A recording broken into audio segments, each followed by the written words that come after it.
pascal. You are now rocking with that dude Pascal. We be going wild, Haitian in the building, so original. Got the haters catching feelings. Get your hands up to the ceiling and keep them held high, cause St. Louis isn't ready. Forget about it, goodbye. Hold on, we just saying hi. Rise somebody, rise up. Weekdays, catch us live somebody. Let's go.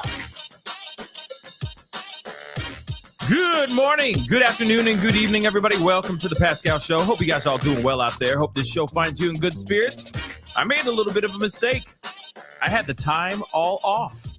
Apparently, the press conference is already starting, so we're going to get straight into this, okay? I thought I was going to have a little bit more time to kind of warm up with you guys, you know what I'm saying? Get the show started before everything started, but apparently, it's already started. I had the time off. I had the time completely wrong. So I apologize, but no worries. We're going to be, we're watching it from the very beginning and we're going to watch it through. Okay. So we're a few minutes behind. Okay. But like I said, we're going to get straight into it. So do me a favor.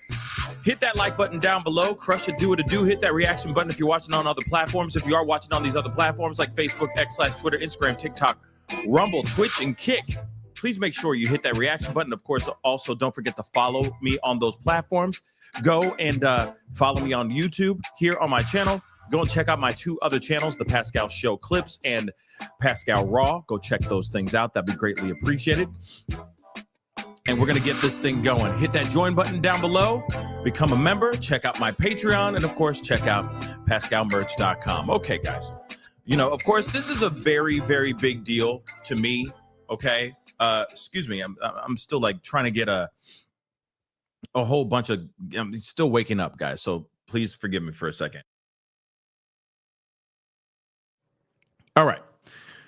So here's the thing. I thought it was going to be 9:30 Central Standard Time. So that was my mistake. Or yeah. So I thought we were going to have ample amount of time to discuss, wrap, do what we need to do before we get into this whole thing. So we are a little bit late. It is what it is. It's okay. This is why it's what's so wonderful about being able to hit the pause button on these lives. That's what's so fantastic about this. Now, of course, there's a bunch of groups of people that are speaking from what I've gathered. I've only seen like 5 seconds of this. But of course, I'm going to try to explain everything, here in just a minute before we get into this press conference. Okay. Because I know everybody wants to see what's going on. And everybody wants to see what's going on. But I think there's a few things that are really important before we go straight into this press conference. One, what's the reason why they're having this press conference, right? And let's take a look at that real quick, because I know some of y'all may know, may not know. So let's get straight into that here real quick. Okay. Some of the victims of the convicted SO monster, JE, okay, the Epi, the island boy, okay, are set to speak at a press conference today. All right. The bipartisan event is organized by a bunch of representatives. Okay. And they are predicting that this conversation will be, or this press conference will be, quote unquote, explosive. The press conference will feature 10 women, some of whom have never spoken publicly before. They will be telling their story, and they will they'll be saying clearly to the American public that they want the release of the Epstein files for full closure on this matter. And I let me just be real. Don't we all agree on that? I mean, we all want the same thing. We want transparency. We want justice for these victims, and also taking those monsters down, because those people, whoever they may be, and they could be on a multitude of different sides. Okay. They could be on the blue. They could be conservative. They could be liberal. It doesn't matter. They're still monsters. It doesn't matter. Okay. Evil wears many clothes, many masks. Okay. Doesn't matter if you're conservative or liberal. That's the one thing I don't like that Trump says out here, that it's like, oh, these liberals, the Democrats are terrible. They're all bad. No, there's some conservatives that are bad out there too, that are doing bad things too. You know what I'm saying? So yes, just me on YouTube. Yes, it's like Pitbull. You know what I mean? Worldwide. You know what I'm saying?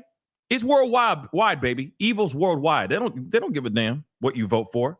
You know what I mean? What God you pray to, etc. They're just evil. So getting those monsters taken down. Okay, I don't care if I've voted for them 3 or 4, 15 million times, or wore their T-shirt, or gone to their rallies. If they're bad, they're bad. Take them down immediately.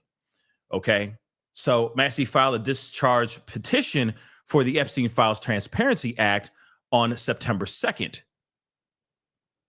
which would force floor action on the bill if 218 representatives signed on. Now, here's the thing. They have confirmed that all 212 Democrats will sign the petition. And Massie had garnered the support of only 12 Republicans. Now, what they're saying in these streets is that the Republicans are threatening and actually bullying. Okay, I don't use that word very often. I'm only going to say it once. Other Republicans to convince them not to vote for this release of these files. That's what's being said. That's what's being said out here in these streets. So much that Massie, I forgot his first name. What's his first name?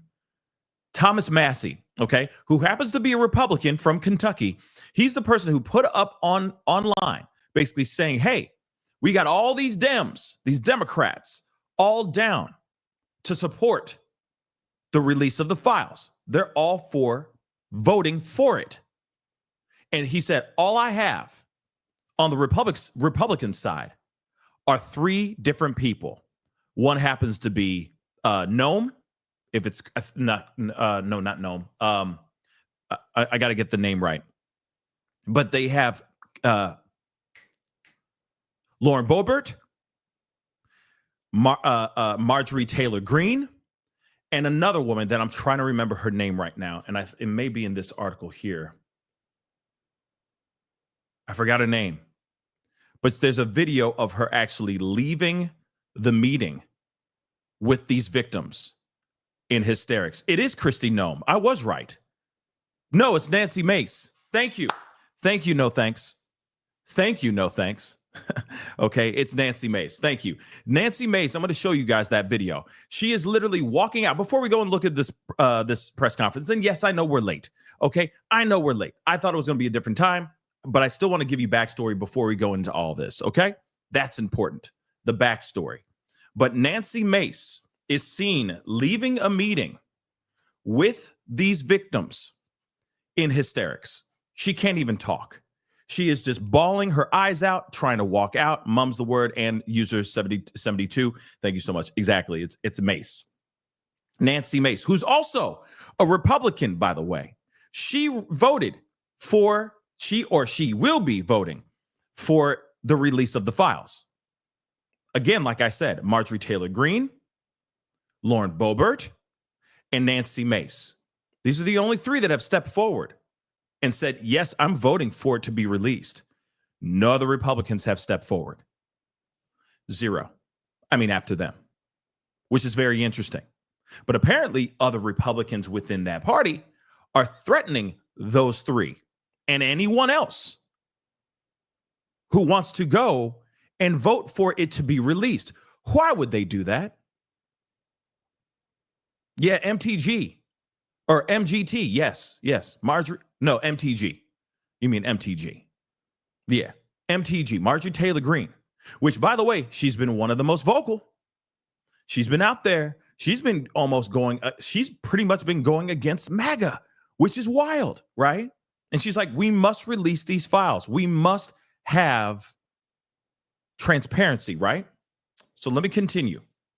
Let me show you guys, and I know you guys won't be able to see this on the TikTok, but this woman, Nancy Mace, is an absolute emotional mess. She is a wreck, and I understand, which is what I'll explain to you here in just a second. Take a look at this.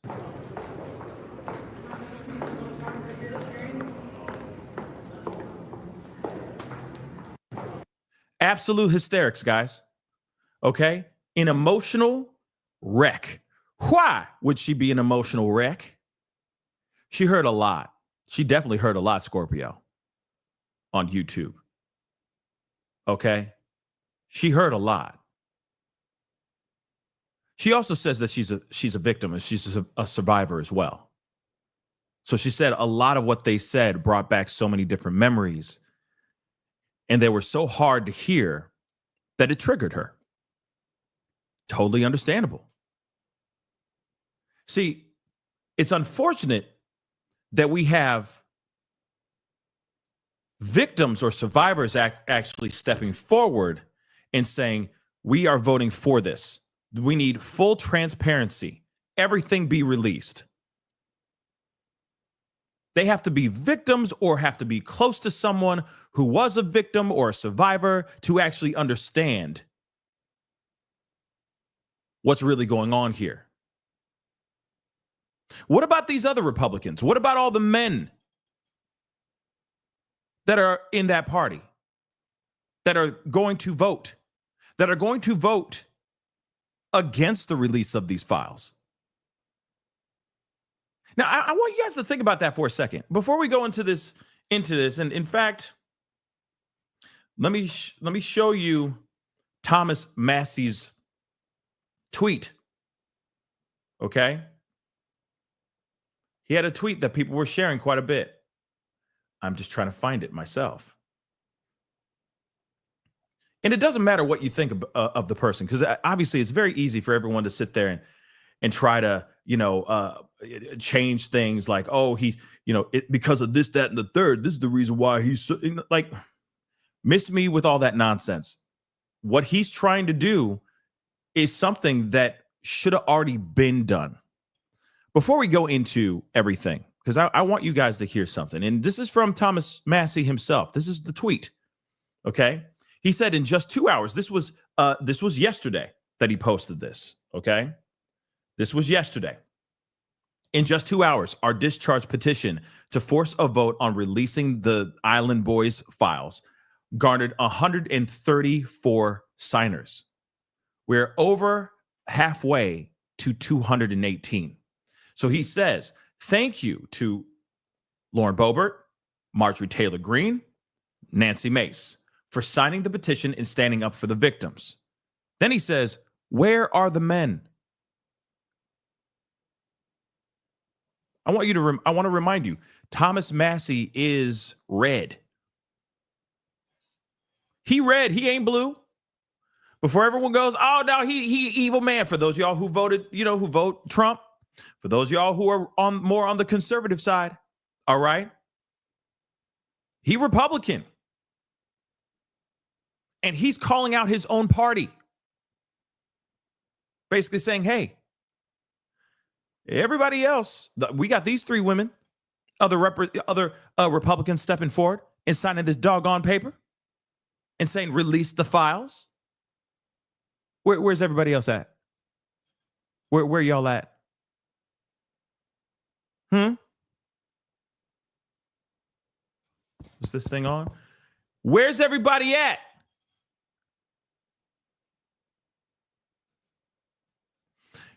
Let me just say something. And I already know there's already people out here that are going to sit there and try to move the goalpost as best as they can, because I get it. Denial is a hell of a drug. Okay. It's one strong substance. Never underestimate the power of denial. But here's the thing. Think about this for just 2 seconds before we get into this press conference. Think about this for a second. You have multiple victims that are trying to step forward and trying to unearth this dark underbelly of whatever, of the 1% of the 1%ers or the movers and shakers of the world, whatever it may be. You have that going on, right? These are all victims. Epstein admitted to doing terrible things. Ghislaine admitted to doing terrible things. Then, many, many years later, we finally get an opportunity to get the stuff released. And then suddenly there's all this red tape crap that's getting laid out in front of the files. Specifically concocted and put together, erected, built solely to block these files from being released. Don't you see that as a little bit odd? Is there anybody? Come on, man. Is this microphone on? Do you not see how weird that is? And no, this is not a situation where Trump, he's playing the long ball, he's playing the long game, he's trying to expose the dark demis. No, it's everyone. That Epi, that island boy, he was friends with everyone. It didn't matter what side, okay? Doesn't matter what side the political pendulum swung you swung to. It does not matter. This man was friends with everybody. Okay? So explain to me why this is happening. Yeah. Just like in the movie Professional. Everyone! He was friends with everyone. Every mover and shaker, whether they voted red or blue. So now, think about the origin story. Think about what happened earlier a couple months ago. Remember that time? Let's go back down memory lane real quick. Back in the day when things were simple. Things were simple. No, they weren't. But just for our own mind, back in the day when things were simple, they were just landlines and no internet. Kids were playing outside, climbing trees, jumping on trampolines. You remember those days? Yep. And then out of nowhere, somebody came out of the clear blue sky and said, the Epstein files do not exist. Remember that? I know, internet did exist back then too, but I was just trying to sprinkle some dramatics here. But think about this here. Ever since that day, they've been sitting here saying, oh, yeah, we're going to get to that. Oh, yeah, we've been meaning to get that piece of that 1 minute file. Here it is, though. Here it is. We have it right here. That 1 minute of the video that was randomly cut out of the surveillance video of him locked up in the cell before he went, you know what I mean? Before he, so we've been meaning to get that to you. We've been meaning to get that to you. Have we seen it yet? Has it been released yet?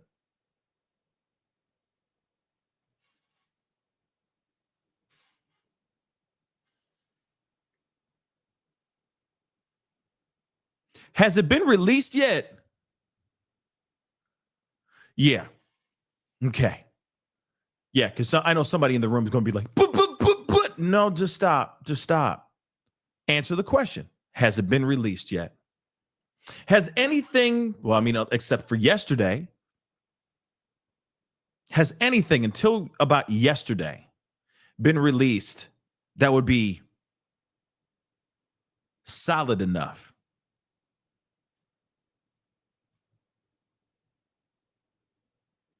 No, nothing.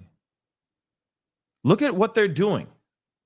The verbal gymnastics, the legal gymnastics, the ridiculous political red freaking tape that they are putting all of us through. Why are they holding this back so much? Here's the thing. The only thing I can surmise is that there's clearly some things in this files that they do not want released. They don't want nobody to know any of these people's names. No, I don't think it's only protecting Trump. Yeah, I think they're trying to protect way much more people. I know everybody's like, ooh, Trump. And I get it. I totally get that. I totally get that assumption. That's fair. That's a fair assumption, y'all. But I think it's more than that. Why would they not just put the stuff out here and just be done?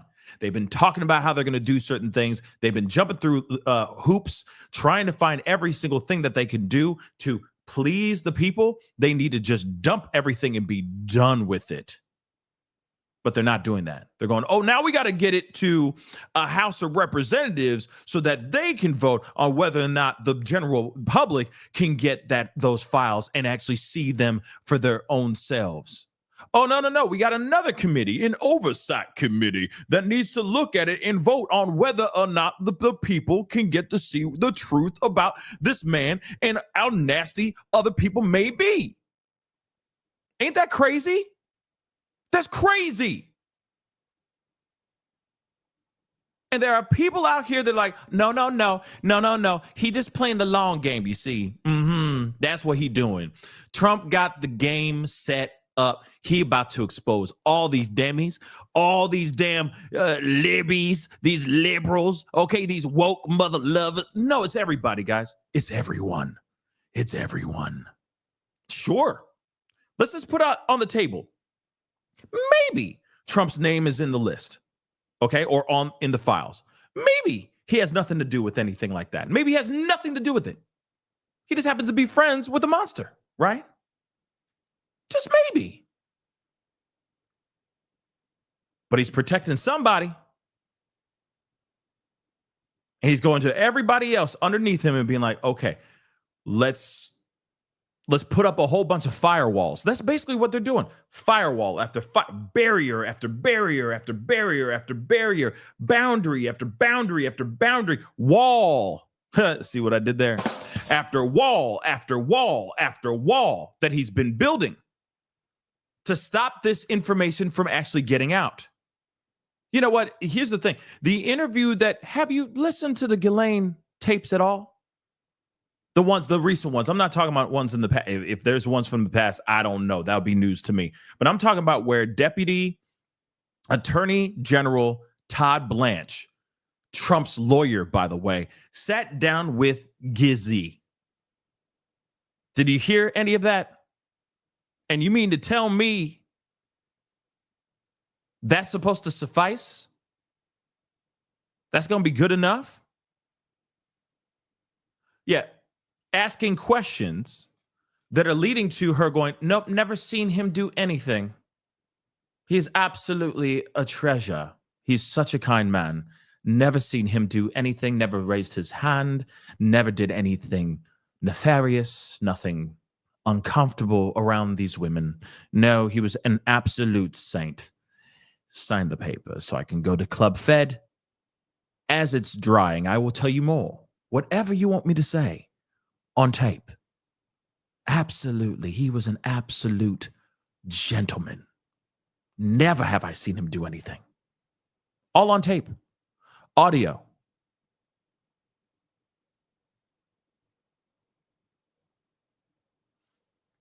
And now she's in a summer camp with the likes of other celebrities that have done some bad, white collar crime type stuff. She gets going. Well, actually, it's not true, but she's at a place where they have programs where they get to cuddle with puppies. But apparently, those programs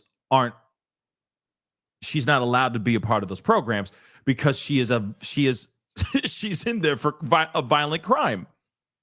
And the people there are like, no, you can't touch this puppy. No. You know what I mean? She's not dumb, exactly. Tammy on YouTube. She's not dumb. This is a smart woman that knows that she has leverage. As soon as they went down that dead end, when they said, oh yeah, the files, that list doesn't exist, right? Yeah. She said, oh, I got that mother lover now. Trumpy, yes, hello. Oh my gosh, it's been years. Long time no see, just been hanging out in gray, living my best orange is the new black. But I have some information that you may want to have. But you're going to have to give me something for it. Shall we have a sit and have a conversation? Yes. Mm-hmm. Oh, by the way, can you pick up some of my favorite tea on the way in? I love it. Had it in India. Never can ever forget about it. Can I just get some of that, please, too? Yes. And then we'll pop a squat, have a tete-a-tete, and see if we can make a deal. You like to make deals, don't you, Trumpy?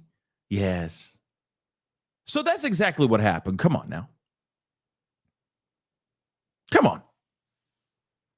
Come on. Why would she be moved immediately after that? Toot sweet. To a whole other place. Come on now. Oh, yeah. Oh, cheerio. Cheerio. All right. Cheers. Cheers. Cheers. Have some crumpets. I'm just saying. So, it's just wild to me that we have gone into this situation. All right. We have led ourselves to this situation. Well, we haven't led ourselves. They have led us to this situation, which is absolutely insane to me. Okay? Ridiculous. We have got to get to a point where we can't sit there and go, well, maybe. No, F that. F all that. What's going on here is wrong, y'all. What's going on here is wrong. And they're trying to play the long game, and they're trying to deploy, the national troops, the National Guard to certain areas and get us occupied with all those things. Is he okay? Is he on his last leg? We see his ankle swollen and he's got, markings on his hands. Therefore, you know what I mean? We're all bent out of shape about that to the point where we're forgetting about what's really going on here. This is wild. This is wild. And the fact that you have victims coming out and basically saying, please, God, please release the files. Can you just please release that's ridiculous. Oh my God. Okay. I said my piece. We're going to take a look at this. We're going to look at this press conference. Okay. And let me tell you. Yeah, these are all. We're going to go start from the beginning. These are all victims stepping forward, speaking out. The fact that we have people saying, please release the files.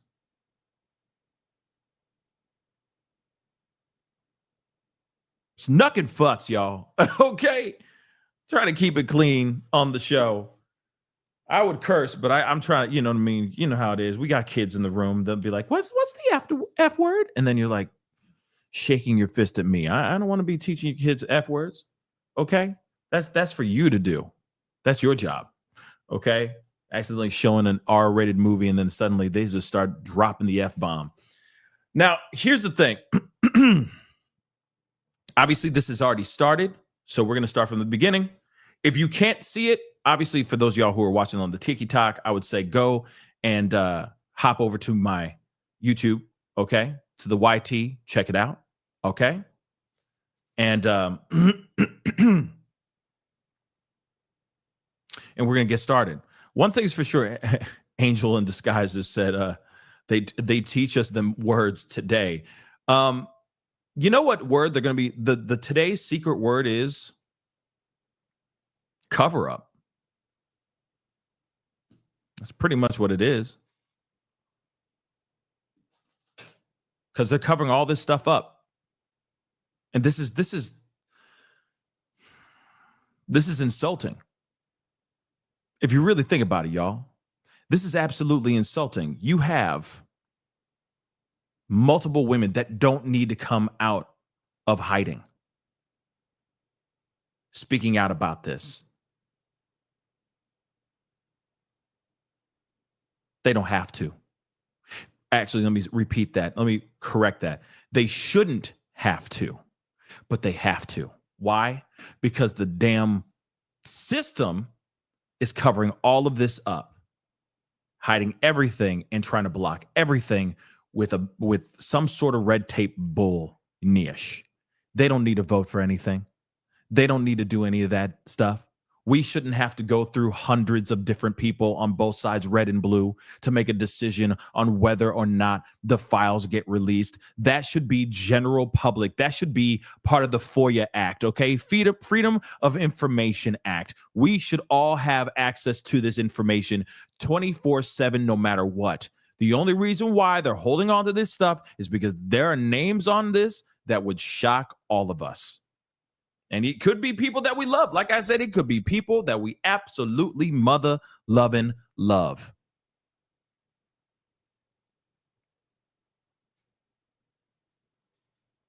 It's not just blue. It's not just red. It's everyone. So let's take a look at this. Today's secret word is cover up. Not only for herself, but for the countless others who have been silenced. Please join me in welcoming Liz Stein to the podium. Thank you.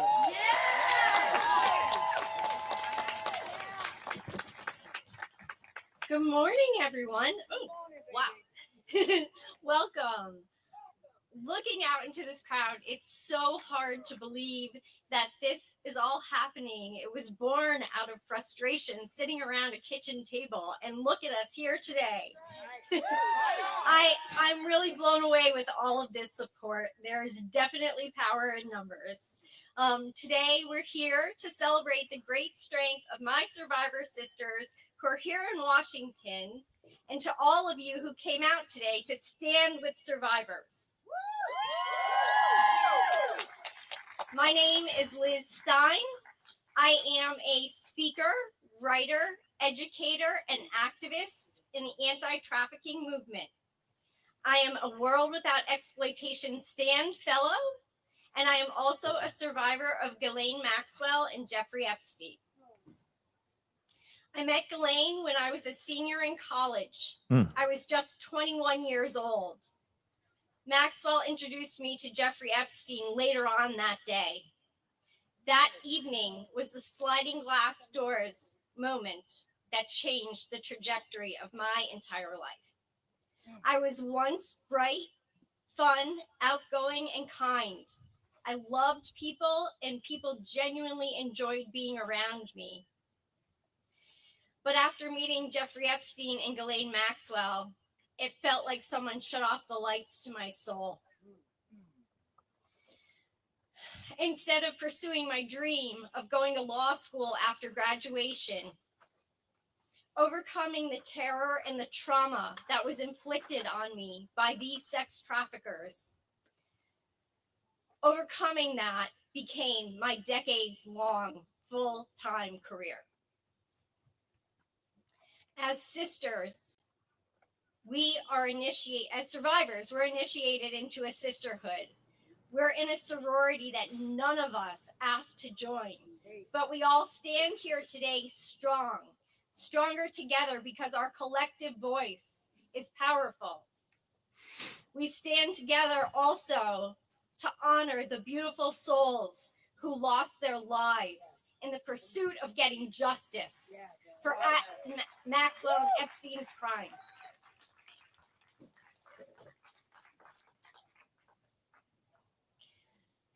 This is not a partisan issue.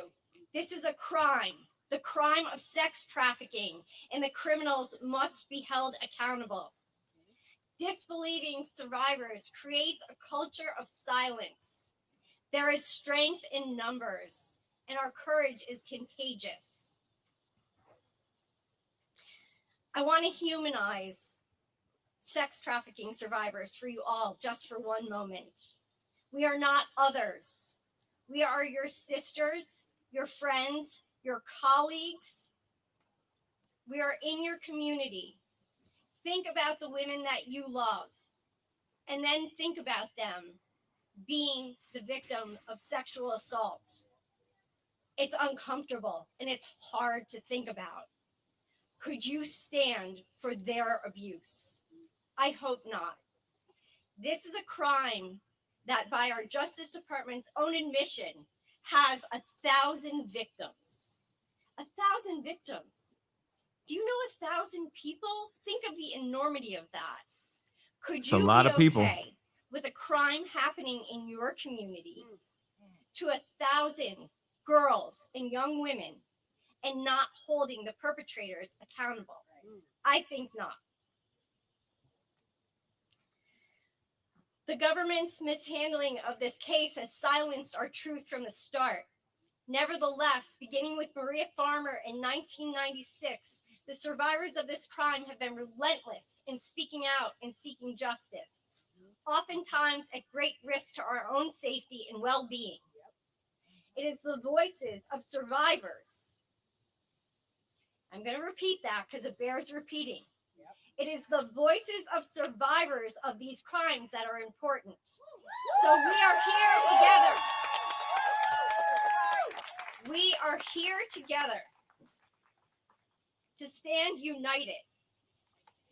And I want to uplift the words of someone who can't be with us today, but who has inspired us all in different ways. So to quote the late Virginia Giuffre, mothers, fathers, sisters, and brothers need to show that the battle lines are drawn and stand together to fight for the future of victims. Is protesting the answer? I don't know, but we've got to start somewhere. And we are here today to start somewhere. So if you are watching us from home, if you're in the audience and you believe that you should stand with survivors, show us your support. Hashtag stand with survivors. Thank you.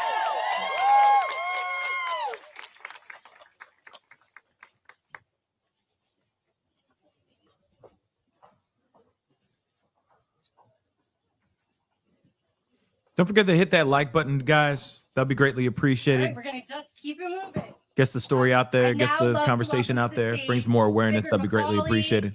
Annie Farmer, Virginia's incredible family, and Teresa Helm.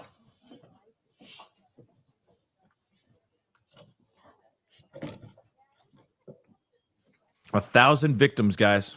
That's insane. 1,000.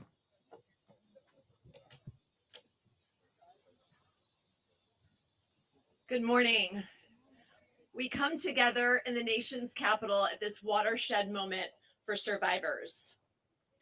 They're demanding justice, they're demanding accountability, and they're demanding action. For far too long, Maxwell and Epstein committed crimes throughout our country and our world. And it's time to hold those that facilitated those crimes accountable. We've heard a lot of words for many, far too many years. It's time finally for action. Earlier this year, many of you know that we lost a dear friend and a client of mine, Virginia Giuffre. Her wonderful family is with us here today. I can tell you that she would have loved this moment. It would have been so special for her to see all of you here today. And I know she's with us. And what she would want you to hear today is stay strong and keep fighting for justice. Thank you. I'm going to take a moment to read from one of our fellow survivors who, thank you, was too afraid to come here today. Thank you, Her name Holly. is Juliet Bryant, and she asked me to read this letter to you all. I wish I could be here today. Unfortunately, I'm too afraid to travel to America after everything that has happened. I am, however, here in spirit, like many other survivors, such as Virginia Giuffre and Carolyn Adriano.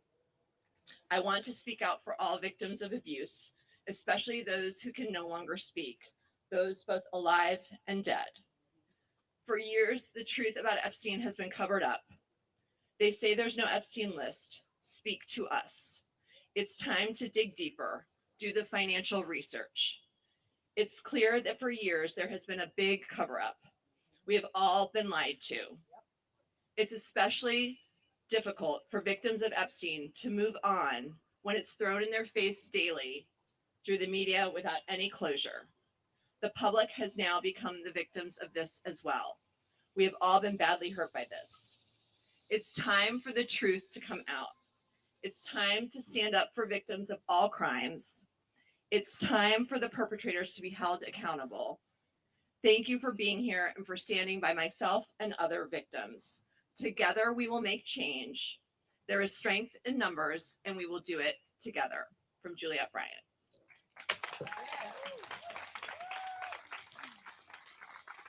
And now I'd like to introduce Annie Farmer. Good morning, everyone. Thank you so much for being here today. Your support means more than you know. My sister Maria Farmer was not able to attend, and so I will read her remarks for her.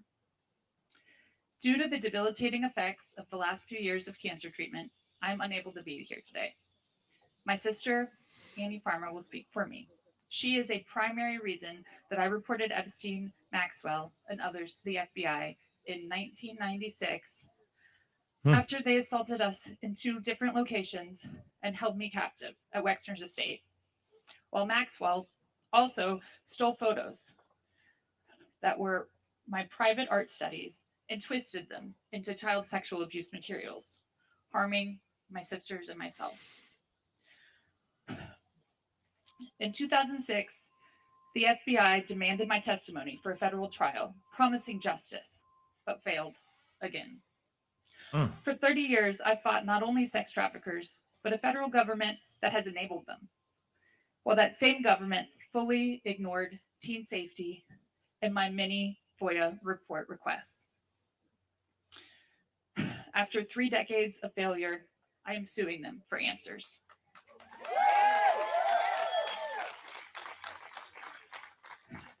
Virginia Giuffre's heroism, speaking her truth, her humility, her bravery, and love ended my 14 years of fear and silence. She is the heart of this fight. Please take a moment of silence for her.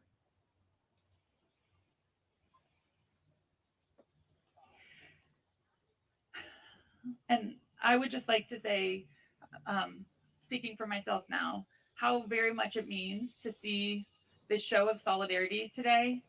After feeling so isolated and alone for so many years with this fight, it's incredible to see all of you standing here and to feel the support coming from elsewhere as well. As a public, since I've come out publicly in this case, I've received so many notes and messages from people who have been impacted by this story because of how much they relate to the struggles involved in this story. Unfortunately, that's because so many people are affected by these crimes. We have a huge widespread issue with child sexual abuse, with sexual violence against women, with abuse of power in all forms that leads to all forms of trafficking. Right? And so I truly believe when you're facing problems at this scale, it requires this type of force of coming together, creative solutions around not just the punishment of these very guilty perpetrators, but also education, so people know the signs and understand the signs and can recognize the things that I didn't recognize when I was being, lured into this world. So I'm so grateful for organizations that do this work. Thank you for World Without Exploitation for hosting this and for doing the very, very important work of education. And I just want to thank all of you. I think we all have a role to play in coming together to change these very challenging situations that we face and to solve these problems. Thank you.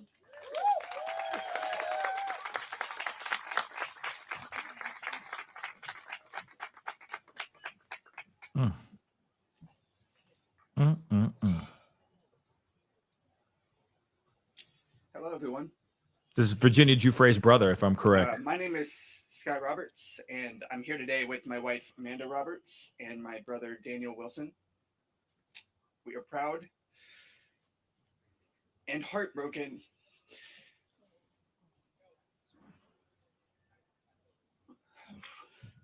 to be standing here before you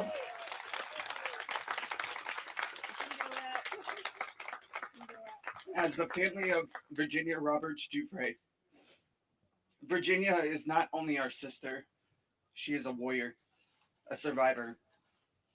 And even though she is no longer with us in body, her voice, her courage, and her fight live on through every one of us here today.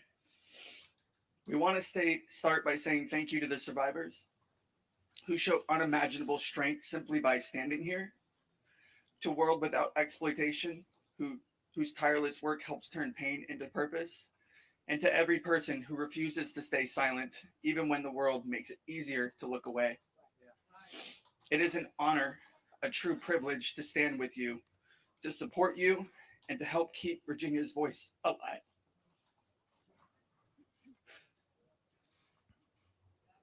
Virginia fought for truth.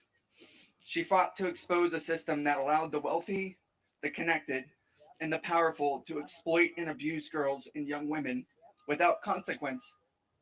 She fought for every survivor who was silenced, doubted, or discarded. And she never backed down, even when the world tried to break her. Today, we rally not only in her memory, but in solidarity with every survivor. We are here to say, we see you, we believe you, and we will not stop until justice is served. Because justice is not selective. It does not and must not bend to money, influence, or titles. We're here because every survivor deserves more than a headline. They deserve more than a single conviction. They deserve the full weight of the law behind them. Our demands are clear. Elaine Maxwell must remain in a maximum security prison for the rest of her life. Agreed. Lock that No leniency, chick up. no deals, Lock no her special up. treatment. Period. The Epstein documents must be unsealed. Every name, every detail, no more secrets, no more protection for those who preyed on the vulnerable. And finally, we demand full accountability from every enabler, every accomplice, every person in power who turned a blind eye. Damn right. The justice system was not designed to serve the powerful. It was meant to protect the people. And it's time it started doing just that. This movement isn't just about the past. It's about reshaping the future. A future where survivors are not shamed, silenced, or ignored, but heard, honored, and empowered. Thank you. Thank you for standing here, for fighting alongside us, and for refusing to let this story end with injustice. Virginia's voice echoes in every one of us. Let's make sure the world keeps listening. I want to end it with a quote from Virginia, and I'm going to hand it over to my wife, Amanda.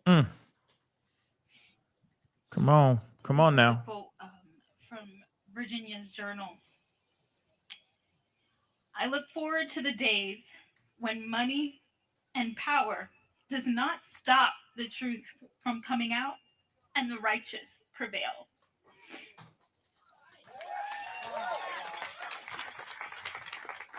Thank you.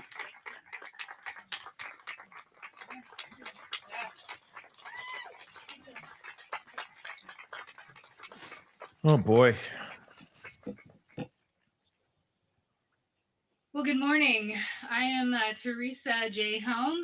I am the survivor of Ghislaine Maxwell and Jeffrey Epstein, and I work with the National Center on Sexual Exploitation here in Washington, D.C., very proudly. And today, I stand here as an expert of my lived experience at the hands of Jeffrey Epstein's co-conspirator, Ghislaine Maxwell, or as I first knew her as Miss Maxwell. I was systematically recruited, trafficked across this great nation, groomed, and assaulted. Ghislaine, it was your butler that greeted me at the front door of your beautiful home. And it was your calm, manipulative, and fraudulent demeanor that cultivated my trust. That coercive system that you have mastered was entirely end game oriented.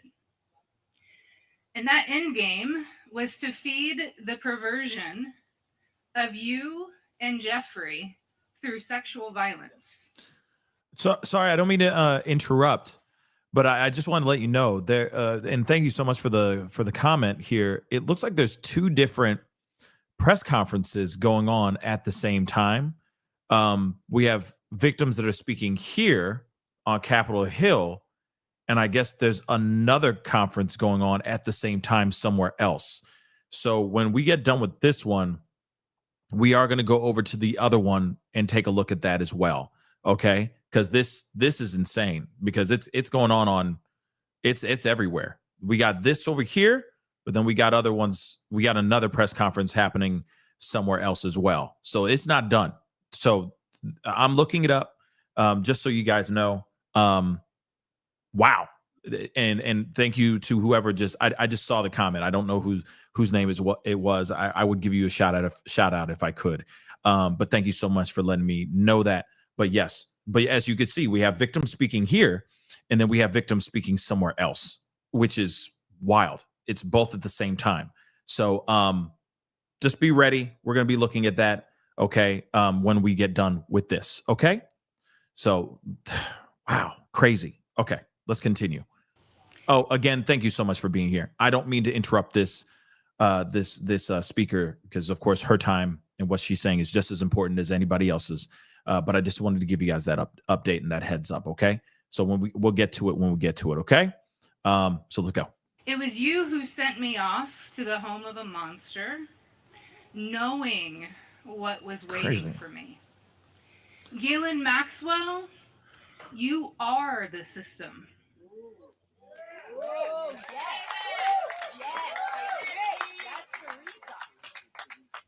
Oh, actually, And now, hold on. I'm sorry. It's the same thing. It's the same event.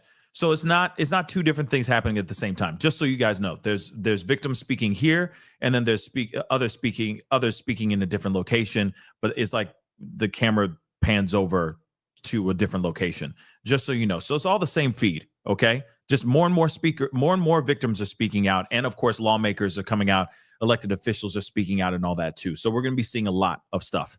All right, this thing it just keeps going and going, okay? Which damn right it should. It should. Okay. Also, I do have some breaking news, which is very, very interesting. I just want to let you guys know this too. Okay. This is a little bit of a left turn. We're going to come back to it. We're going to circle back to this update as soon as we hear all the victim statements, this whole press conference. But now they're saying that this is crazy. The missing minute in the Island Man's jail security video has been revealed. Now, I just want you to know, 33,000 pages of documents dropped late last night. That's not everything, though, by the way. That's not all the files in the Epi situation. But they finally dropped the 1 minute that we all been basically saying, where's the file? Where's the video, right? But what's very interesting about this is that and I'm just going to read this off camera, but they're saying, and this is according to Fox News, by the way. I just want to make this abundantly clear. This is not coming from, because I know some of y'all have been like scanning in, scammer in, CN not news, fake news in. Okay, no, this is from Fox News themselves. All right. They are now saying that they combined the two clips after the latest release from late last night, showing there is indeed no lapse in footage, contradicting what Attorney General Pam Bondi previously said in her explanation on why there was a video, why the video cut off at a minute before midnight. So that means, and I gotta make my face big here because I want to make sure you guys understand this. So that means that woman was lying. Remember what she said? She said something along the lines of what we learned from this is what she said. What we learned from Bureau of Prisons was every night the video is reset a minute before midnight. So every night should have the same minute missing. This is what she said at the White House. Remember when Trump was like, hey, you know, you guys are all talking about epi. Y'all still on this epi thing? What the heck? And she's sitting there raring to go. And he's like, oh, well, if you want to answer it, go ahead. And she's like, yeah. So they hit a reset button because these cameras are from like the 1990s. So they super old, okay? And they hit this reset button a minute before midnight. So there's like a minute where you don't have anything, you see? So we're going to see if we can find the video where we have a clip of that minute for all you guys. So it will like satiate your inquisitive and your, questionable appetites, okay? And we're going to get it to you. But they never gave it to us, right? So in this 33,000 page dump that just came out late last night, by the way, it's still not all the footage and it's still not all the files. They found out that Miss Bondi was lying. Camera's running. There's no time lapse. There's no lapse in time or anything of that sort. She was lying. Okay, just want to make that abundantly clear. Don't worry, we're going to look at that video and we're going to look at that footage here in a little bit after this press conference. So sit tight. Let's get into this conversation. We got quite a bit of a press conference to go. So let's rock and roll. Oh, you are but a part. Have mercy. Of another system. I told ya! Lying!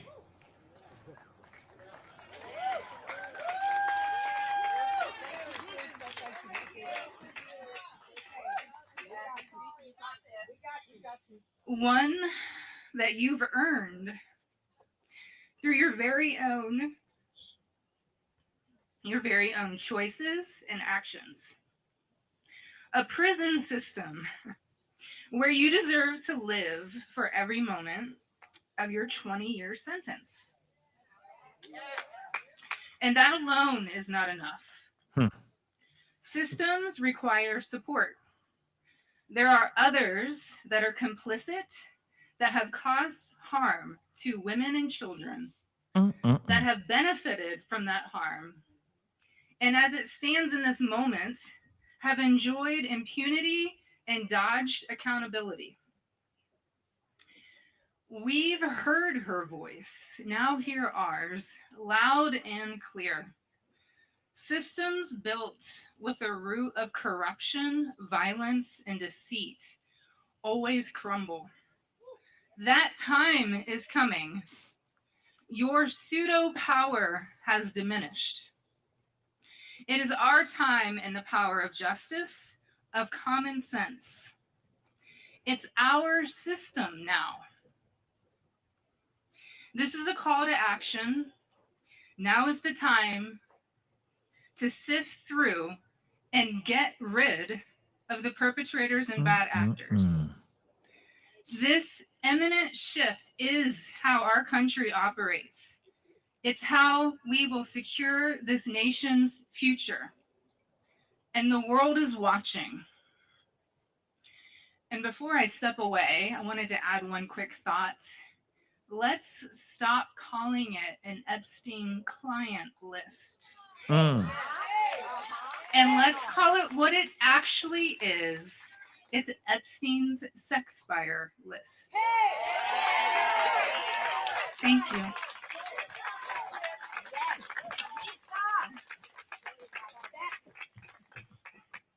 I'm so proud and honored to be here today. My name is Lisa Phillips, and I am the host of award-winning podcast From Now On, where I interview survivors. In the year 2000, I was taken to Jeffrey Epstein's island while on a photo shoot in the Caribbean. Who I saw and what I experienced there would change me forever.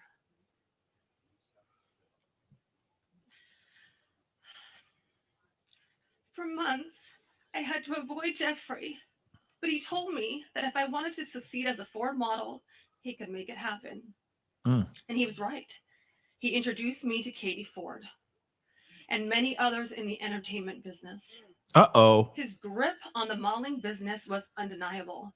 Not just the Ford family, but Victoria's Secret, Faith Cates, Jean-Luc Brunel, Victoria's Secret. Epstein's reach went to the very top of fashion. He Everyone. could make a model's career. Everyone. What I didn't realize then was that once he lured someone like me in, he could also destroy my career if I did not do what he wanted me to do. In New York City, countless young women were abused by him. Everyone in the industry knew, yet he was too powerful to stop.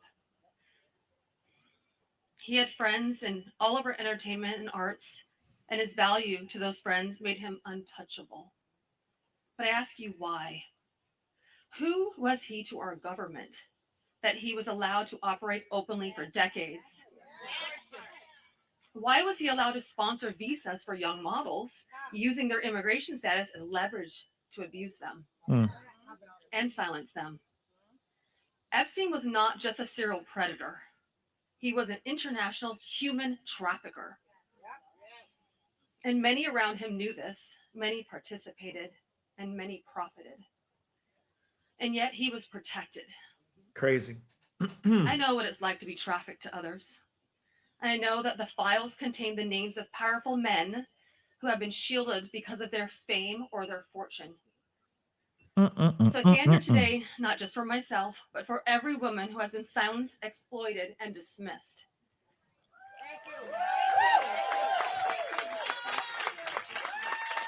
Thank you. And we are not asking for pity. We are demanding accountability.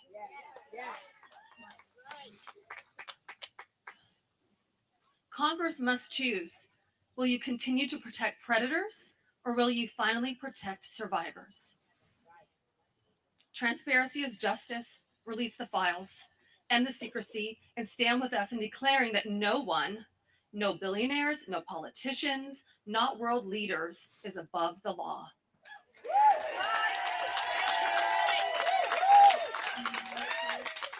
Damn right. And let me announce now, several of us Epstein survivors have been discussing creating our own list of names.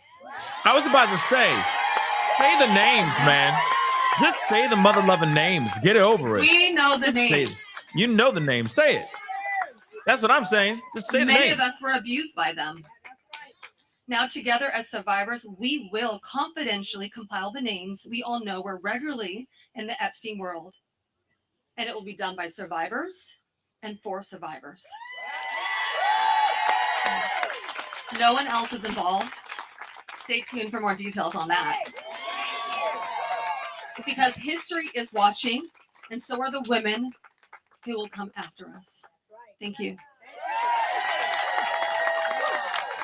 I mean, they might as well start just dropping the mother-loving names and be done with it. You feel me? That's what I think. Say the names. I'm going to skip ahead. If that's not bravery, I do not know what is. So my name is Ashley Rubright. There we go. And I am a survivor of Jeffrey Epstein and Ghislaine Maxwell. So a lot of people coming forward, y'all. Some things I want to say. To any survivors out there who feel like they don't matter, it doesn't matter if you went once or countless times. We were groomed, we were manipulated, and we were taken advantage of.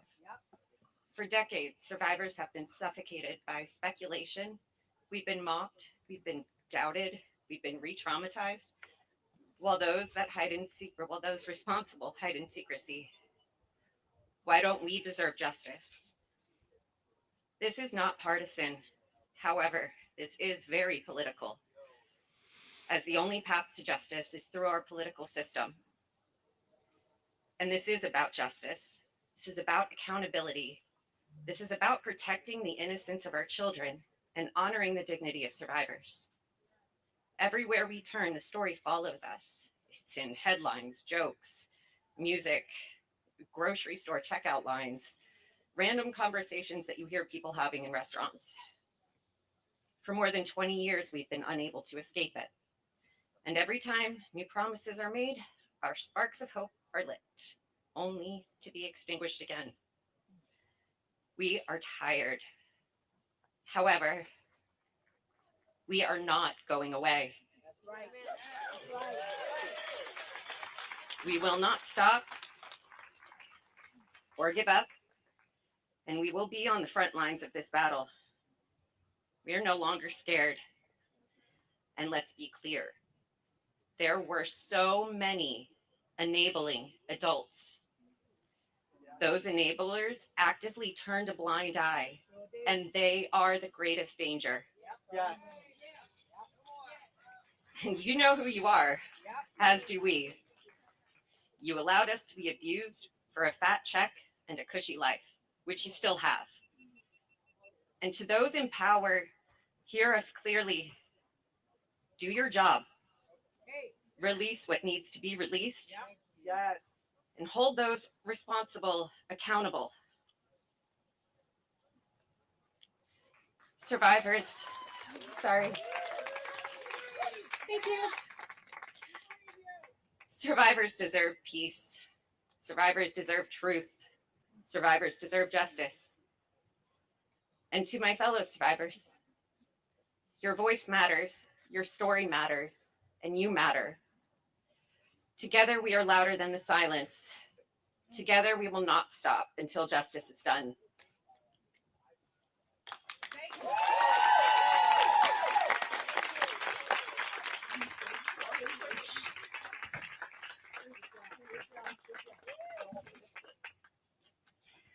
Good afternoon. Wow, a lot of people showed out for us today. I wasn't expecting all this support.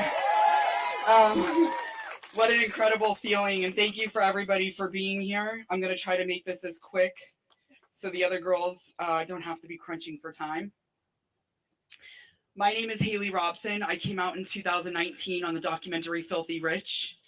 I have been very focused on bringing more awareness to all of the survivors. I am so proud to stand with them. I am so proud to be up here to support them because they deserve all the love and support. And I just want to say to the women who chose this moment to come out for the very first time about your abuse, I cannot think of a more important, greater purpose in life than to stand in solidarity when time is against us, when the politicians have made us an enemy, when the world is watching and everybody is hoping for some type of result. Thank you for choosing this moment for the first time to be so brave to come out and stand in solidarity. I prayed for a moment. I prayed for this moment where God would fill us with reinforcements. I want to acknowledge all the women, unfortunately, that couldn't be here today, because I think that is the only list of real great importance, and we should never forget the voices that were not only silenced, but that are not here today, and we should never forget the sacrifices that they made. She's so nervous. I understand, though. So today I would like to take a moment for Virginia, Sky, Danielle, and Carolyn. Their voices were just as powerful, and they were silenced just as much. And for some reason, I can feel their spirit, especially Virginia's today. She would be so proud, and she would be so beside herself to see this one moment we have all came together to unite. And for our government, and for the politicians who have taken our trauma and have weaponized it against us, making it unbearable, making it unlivable, making it hard to move on in a life that we wish to live in happiness and joy and peace and injustice that can only come from within at this point. And we have gotten to this point. Shame on you. Shame on you for using our trauma to weaponize this moment. We are not going to be fooled by your trickery. We are not going to be fooled by the lies, by the conspiracy theories. We are the keys to this situation. We have the truth. And the FBI knows the truth. The government knows the truth. You may pull the wool over the sheep's eyes, but we are the keys. We know who was involved. We know the game. We know the players. And we are sitting here for 20 years waiting for you to get up and do something. Well, guess what? Your time is up, and now we're doing it.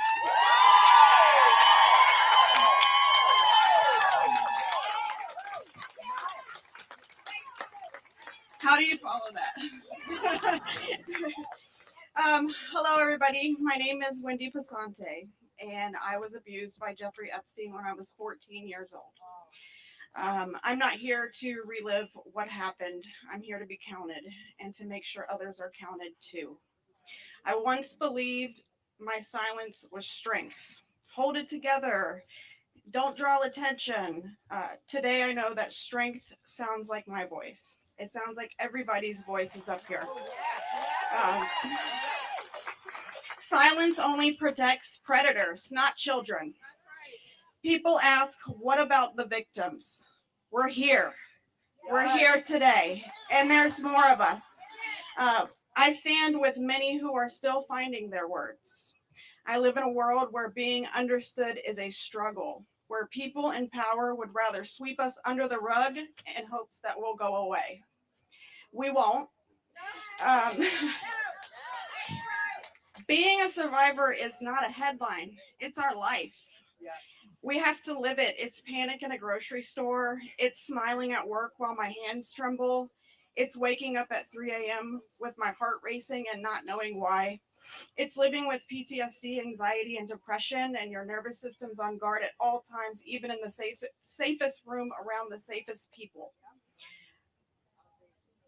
Healing isn't tidy. It's therapy. It's waitlist.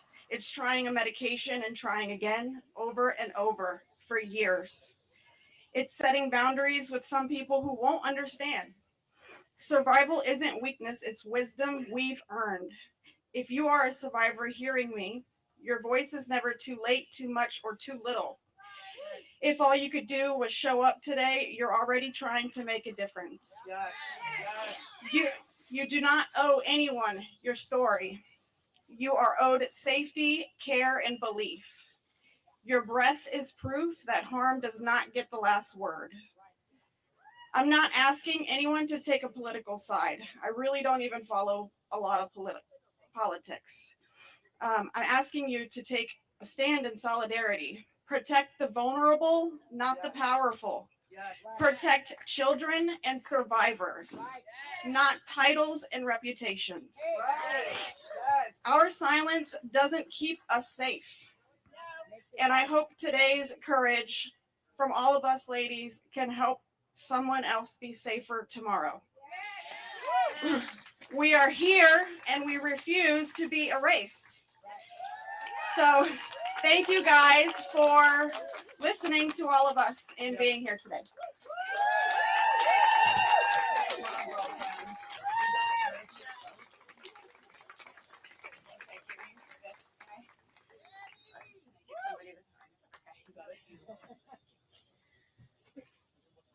Hello, everybody. Thank you for being here. As I stand here today and look around, I want to acknowledge what it feels like to be in the presence of these incredibly brave, powerful women that I stand up here with. I am so empowered by each and every one of your fortitude, and I am following in the brave footsteps of those that came before me. While we each have our own stories and walk down different paths of life, we are bonded together as survivors. When I look into these beautiful faces, I am reminded that we all started our journeys with big hopes and dreams. Jeffrey Epstein and his co-conspirator, Ghislaine Maxwell, stole and systematically destroyed those dreams. We are a mosaic of shattered hopes and dreams at their hands. As an aspiring dancer, the manipulation came in forms of offering me dance studio space, discussing opportunities to meet with ballet masters, and aiding a very ill family member of mine, none of which would ever come to pass. That's crazy. Instead, I was left in a cycle of abuse that wore me down and broke me. When it happened, I would have to completely disassociate. Similar to a coma, my brain would need to protect itself, so I would retreat in choreographing in my own head to escape the cruel acts that were being carried out on my body. After, I would go to the studio bundled in giant, baggy clothing. I remember standing there, staring in the mirror as if it were an empty void. I was past the point of tears. There was nothing left. I was a hollow shell of myself. I could no longer watch my body move, let alone dance. He had taken something sacred from me. 2 decades later, I am still experiencing lingering effects of what happened to me as a teenager. I am just one story in the mosaic of women taking back their power by confronting the horrific truths of their pasts due to Jeffrey Epstein and Ghislaine Maxwell. We stand here today in the nation's capital for no other reason than to say that women's voices will not be marginalized. We stand together as a mosaic of stories, but we're also finding our way back to ourselves. We are reclaiming the fragmented shards of the hopes and dreams of our past to paint a better future for the next generation of women. This story has come to Washington to be told. We will be heard. Thank you.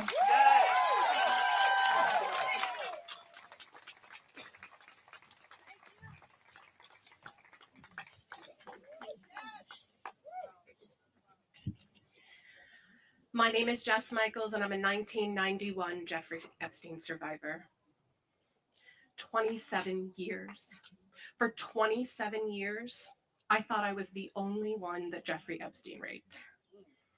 I believed I was alone, and I was kept silent by the shame that was inside me and by the fear outside in the world.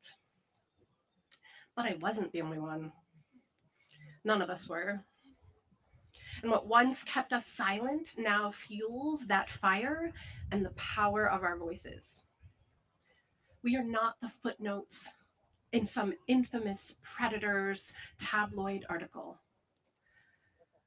We are the experts and the subjects of this story. Yes. We are the proof that fear did not break us. Yes. And we don't just speak for ourselves, but for every survivor whose story is still unspoken. Yes. For those not with us today. For Virginia, whose courage lit the path and opened the door for us to walk through. This is what power looks like. Survivors united, voices joined, refusing to be dismissed. Know this, justice and accountability are not favors from the powerful. They are obligations decades overdue.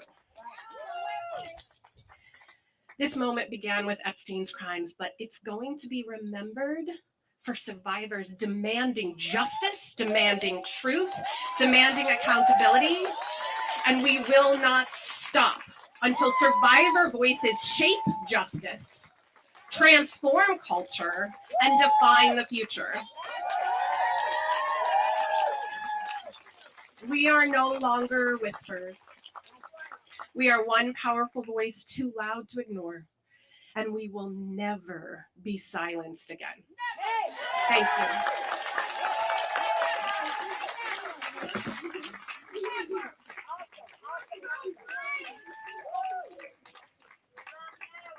Skip ahead a little bit. My name is Eric Fudali, and I've had the privilege of representing up to 11 survivors of Jeffrey Epstein, and one of them is standing next to me here today. This is Rosa.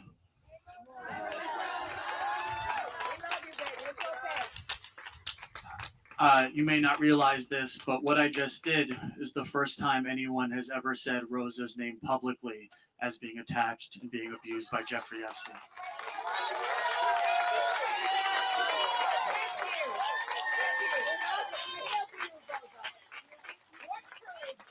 And this is also the first time she has ever appeared publicly as a survivor of Jeffrey Epstein. And I say that because it was last night that she flew into Washington, D.C., inspired by the solidarity of all of you, by the compassion of all of you, and by the courage of all of you to be here today.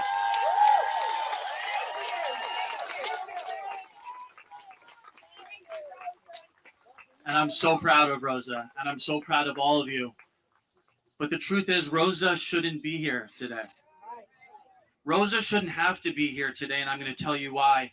Because Rosa was trafficked from Uzbekistan under the guise of a modeling contract in 2009. That means that Rosa wouldn't be here today if Alex Acosta had Jeffrey Epstein in his grasp, had what every single law enforcement officer dreams of, to stop a predator in his tracks. And what did he do? He gave him a slap on the wrist and let him to continue to abuse. And had he not, Epstein never would have met Rosa, and Rosa would not have to be here today. But none of you should have to be here today. None of you should have to be there today, because if when Jeffrey Epstein was finally arrested in 2016 and under federal custody, he wouldn't have been allowed to take his own life and avoid the accountability and justice you all deserve. And none of you should be here today because Ghislaine Maxwell should not have been given a platform to deny the crimes against her, who was convicted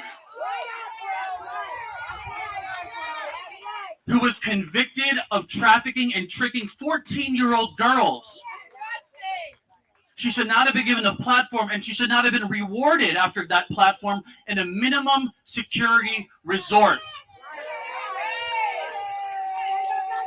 And none of you should have to be here today because they should just release the files.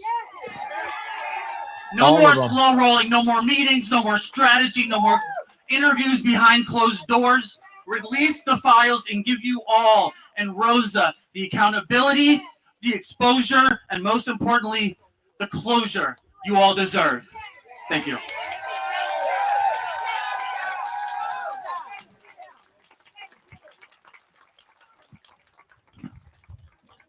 First time.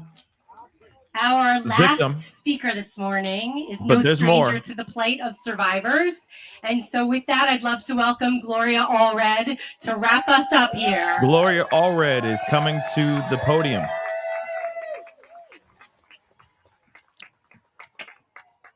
Big time lawyer, Gloria Allred. Give a big round of applause to all the survivors and all the victims and all the supporters today.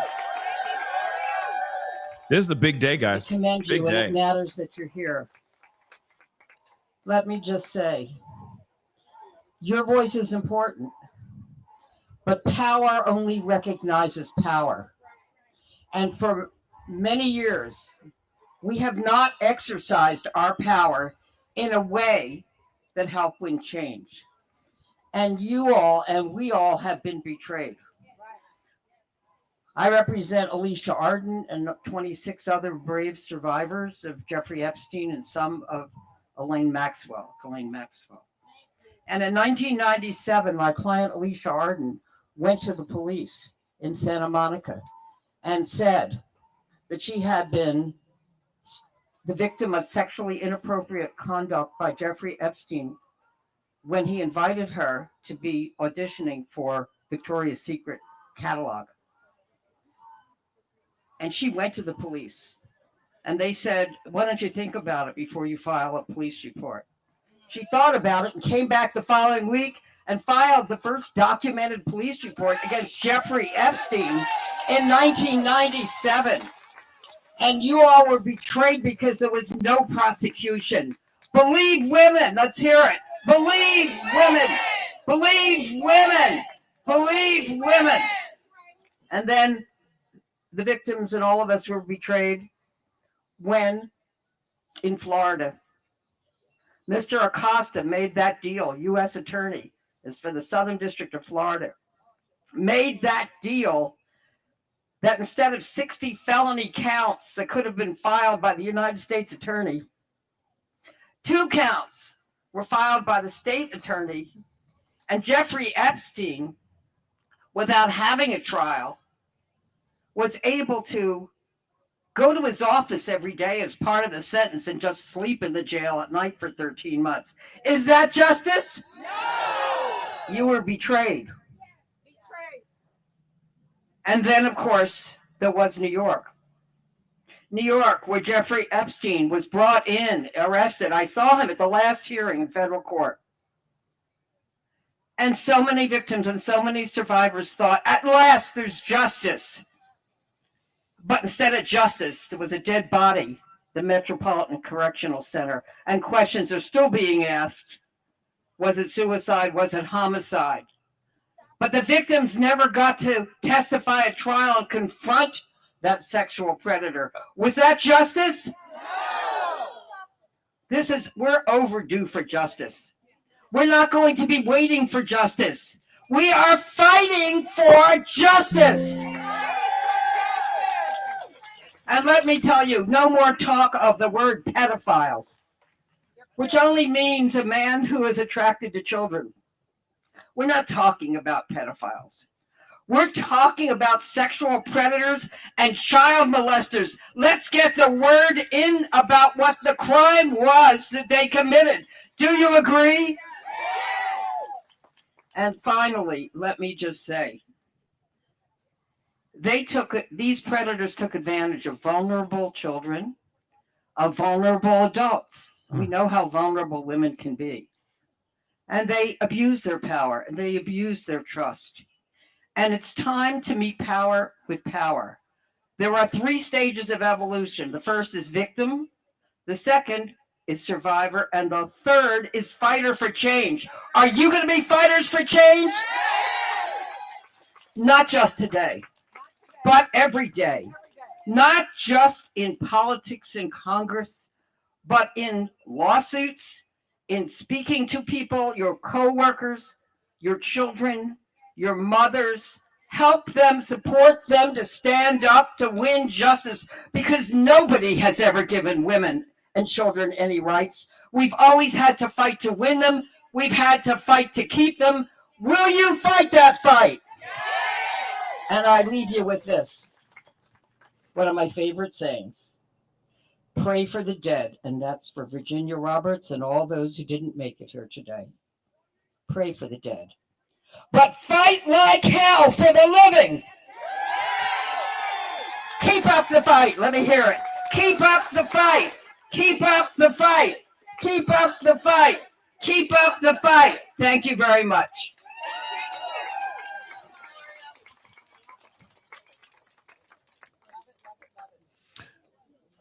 So that was Gloria Allred. Thank you, everybody, for coming. One last unbelievable.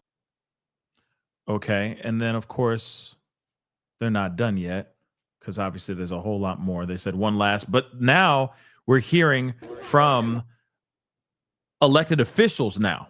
So you have the likes of Marjorie Taylor Greene here, and God knows who else. Okay. But now they're all congregating, and they're not going to speak and talk here too, which is amazing, by the way. It's amazing, but it's also insane, because you could see that MAGA, at least when it comes to the Epstein situation, the MAGA party is splitting, as you can clearly see. All right, there's a lot going on. There's a lot going on. But this is definitely, when it comes to the Epstein stuff, this is definitely something that is splitting the room. It's definitely making MAGA part ways. Some people are walking away from MAGA. It's definitely angering a lot of people. As you already saw, what we talked about earlier with Thomas Massie, him also a Republican, basically saying, release the files. I stand with these victims. Release the files and be done with it, right? There's only been a few other Republicans that have been standing with him in support of releasing the files. And one of them happens to be Marjorie Taylor Greene. There she is. So I think she's going to be speaking, which is also very interesting. But again, this is all bad. This is all not good for at least the MAGA base, right? Doesn't matter what you think. This has to do with survivors. This has to do with victims. And this is not looking good. So let's take a look at this, which is also part of this press conference. Real quick, let me get these super chats here really quick before we continue on. So Corey, thank you so much for the love. Hola to you as well. Hola. Okay, thank you so much. OG Jitterbug, thank you so much for the love. Good morning to you too. And to all the mods and the friends. And thank you so much for checking out and loving the channel. I really do appreciate it, OG. It really means a lot. And we have Brianna. Thank you so much for the love. Just say the name. Just say the name now. Why wait for them to block? I have a question about that too. I mean, just to take a little bit of a brief second to talk about that. For a fact, a lot of these women a lot of these victims could easily step forward and say, drop names. One of them was starting to drop names, but it was more like, oh, he promised that I would be introduced to these people, and I was introduced to these people. She didn't say, oh, these people did these horrible things to me. She just said, I was introduced to the head of Ford Models, right? I was introduced to X, Y, and Z. But she never said those people did terrible things to me, which of course would love to know more about that. Who are these other people that they became victims of, right? I guess we're going to have to wait and see. But nonetheless, it would be nice if they were able to just rattle the names and just be done with it. You know what? Rip the Band-Aid off. Just say all the names now. You know what I mean? It's like, yeah, not only was it Epstein, it was this, and this. Wouldn't that be great? Just rip the Band-Aid off and just say it. You got the mic, say it, right? But I don't know. Maybe they're not, right? Maybe they can't. Maybe there's some legal stuff that they can't do. I don't know. I really don't know. But like I said, that's the other thing too. Water Style just said, you put your life in danger like that. Just blurting out names. I understand why they don't say the names today. That makes sense too. You're putting your neck out on the line for sure if you're going to just start dropping very powerful individuals' names right on the hot mic. You know what I'm saying? So there is a lot of room for bad things to happen, right? But again, nonetheless, this is some crazy stuff. Let's see. I don't know if Marjorie Taylor Greene speaks, but she is there. We can see her in this shot right here. So let's continue.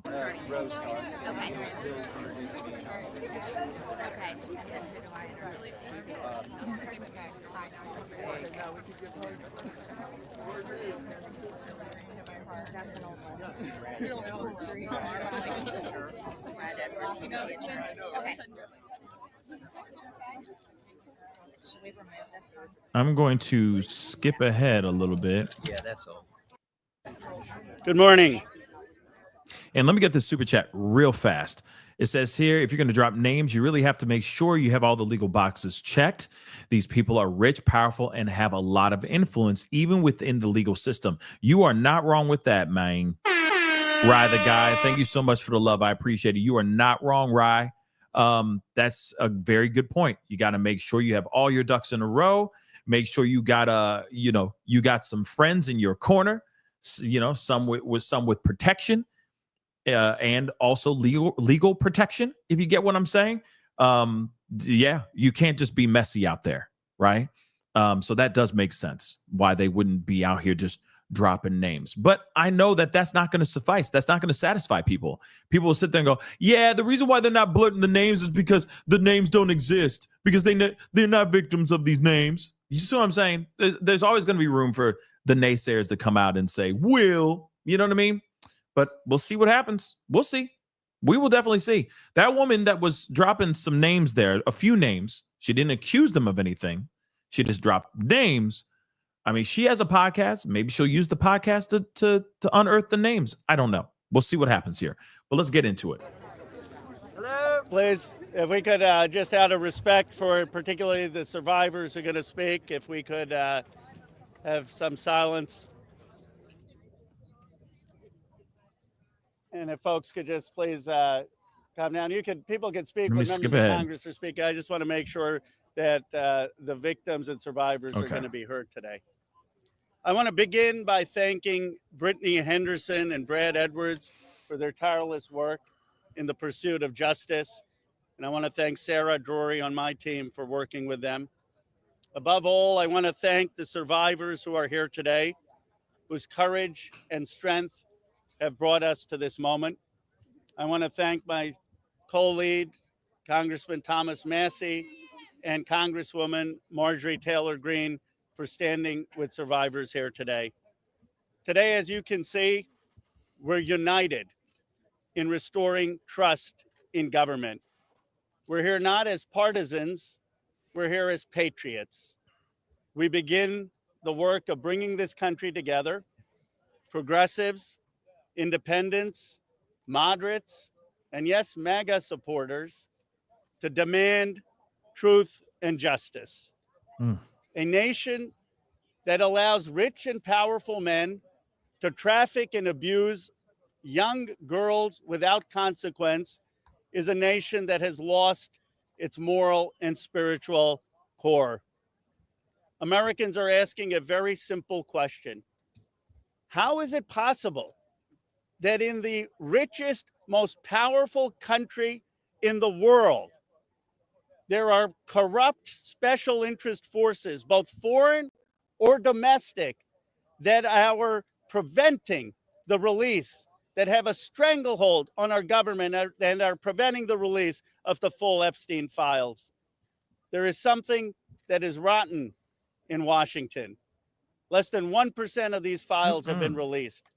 We are demanding today on the discharge petition that all of the files be released. Less than 1%. We know we have 212 Democrats and we have 4 Republicans, courageous Republicans like Thomas Massie, Nancy Mace, who was so emotional yesterday after talking to the survivors, Congresswoman Boebert, and Congresswoman Marjorie Taylor Greene. We need just 2 more signatures to force the release. That's so we crazy. gather here on the steps of the Capitol to confront these corrupt forces. That's crazy. Today we stand with survivors. Have mercy. We stand against big money. We stand to protect America's children. That is really what this is about. I now want to bring up my Republican colleague, Thomas Massie. He has shown so much courage, so much leadership. And I saw some people, I say the same thing about Marjorie Taylor Greene. She has shown so much courage on this issue. I saw some people when I was coming here calling her names. We've got to stop that. We've got to stop the partisanship on this issue. This is an issue where they both have shown real courage and leadership, and I appreciate them joining us today. Congressman Massie. It's just crazy. They need 4, if I heard correctly, 4 more signatures. Leading this effort to bring transparency and justice for these victims. I hope my colleagues are watching this press conference. I want them to think, what if this was your sister? What if this was your daughter? When these survivors speak, the Washington establishment is asking the American public to believe something that is not believable. They're asking you to believe that 2 individuals created hundreds of victims and they acted alone, and that the DOJ has no idea of who else might have been involved, that nobody else did anything that rose to a criminal enterprise. The American people know that's not true. Now, the Speaker of the House just offered a fig leaf to my colleagues. They're going to vote on a non-binding resolution today that does absolutely nothing. I appreciate the efforts of my colleague, James Comer, who's leading the Oversight Committee. They may find some information, but they're allowing the DOJ to curate all of the information that the DOJ is giving them. If you've looked at the pages they've released so far, they're heavily redacted. Some pages are entirely redacted. And 97% of this is already in the public domain. Wow. So I'm calling on my colleagues. Be one of the next 2 who sponsors this discharge petition. I think it's shameful that this has been called a hoax. Hopefully today we can clear that up. This is not a hoax. This is real. There are real survivors. There are real victims to this criminal enterprise. And the perpetrators are being protected because they're rich and powerful and political donors to the establishment here in Washington, D.C. So today we're standing with these survivors. We're giving them a voice. And I want to close by thanking them. They are brave. I hope they encourage other survivors to come forward and to tell their stories, not just of Jeffrey Epstein and Maxwell, but anywhere in the country. This is a message that we are sending. This is a litmus test. Can we drain the swamp? Are there people who are outside of the reach of the law? I don't think there should be. So hopefully today we'll get 2 more signatures on the discharge petition. That's all we need. And with that, I want to introduce 2? The bravest woman in Congress, Marjorie Taylor Greene. I find it interesting that the 3 Republican co-sponsors are women. These are women standing up for women. And Marjorie was the first to do it. And I think she deserves all of our gratitude for breaking that barrier and leading the way for the other Republicans. Hopefully they can find their spines as well. And with that, I give you Marjorie Taylor Greene. Dang, find your spines. Wow. This is crazy. Good morning. This is my 5th year in Congress, and this is the largest press conference that I've seen since I've been here. And this is because this is an issue that matters so much to Americans. This is an issue that doesn't have political boundaries. It's an issue that Republicans and Democrats should never fight about. As a matter of fact, it's such an important issue that it should bring us all together. It's grieved me to watch the arguments and debates take place among my colleagues and even the administration. I think this is something that was worth fighting for. You see, the women behind me are going to tell you stories that you've never heard before. These are unimaginable horrors that they've lived with for their entire lives since they were very, very young. But these are also similar stories that many children, teenagers, women, and even men are enduring nightmares right now as we speak. You see, these women have been fighting since the 1990s. I heard one woman tell us yesterday since 1996, and they have carried with them shame. But I want to tell you something. The shame does not fall on these brave, courageous women. The shame falls on every single person that coldly turned a blind eye to their abuse. The shame falls on every single person that enabled it. The shame falls on every single person that took money to continue it. And the shame falls on the people in power over the past several decades that protected the monster, Jeffrey Epstein, and his cabal that continued a nightmare. Those people deserve the shame. And today we are coming forward and we are going to fight like hell for these women, because we have to fight like hell for those that are enduring sexual abuse and are living in a prison of shame. Anyone that is being abused, it is not your fault. You should live with no guilt or fear or shame. All of the fault belongs to the evil people that do these things to the innocent. This is the most important fight we can wage here in Congress, is fighting for innocent people that never receive justice. And the women behind me have never received justice. And do you want to know why? It's because Jeffrey Epstein somehow was able to walk among the most rich, powerful people, not only in America, but foreign countries. Yesterday, I heard countries like Saudi Arabia, Russia, and even Israel, and other countries. The truth needs to come out, and the government holds the truth. The cases that are sealed hold the truth. Jeffrey Epstein's estate holds the truth. The FBI, the DOJ, and the CIA holds the truth.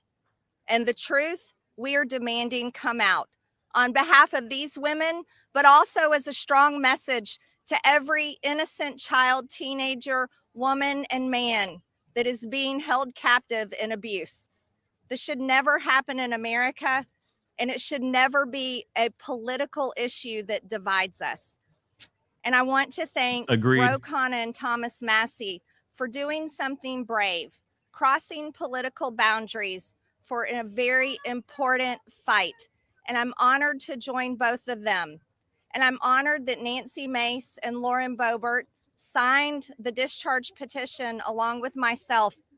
And I asked my Republican colleagues not to choose just one path for justice and transparency and accountability, but I asked my Republican colleagues to choose every path for justice and accountability and transparency. And with that, I'd like to bring back Congressman Khanna to start this important press conference. Thank you very much. They haven't even started it yet?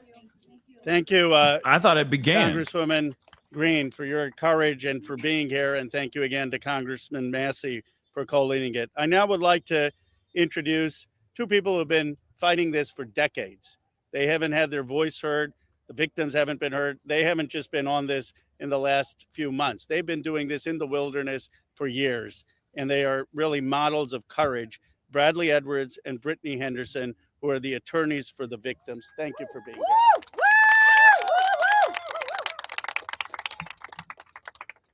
Thank you,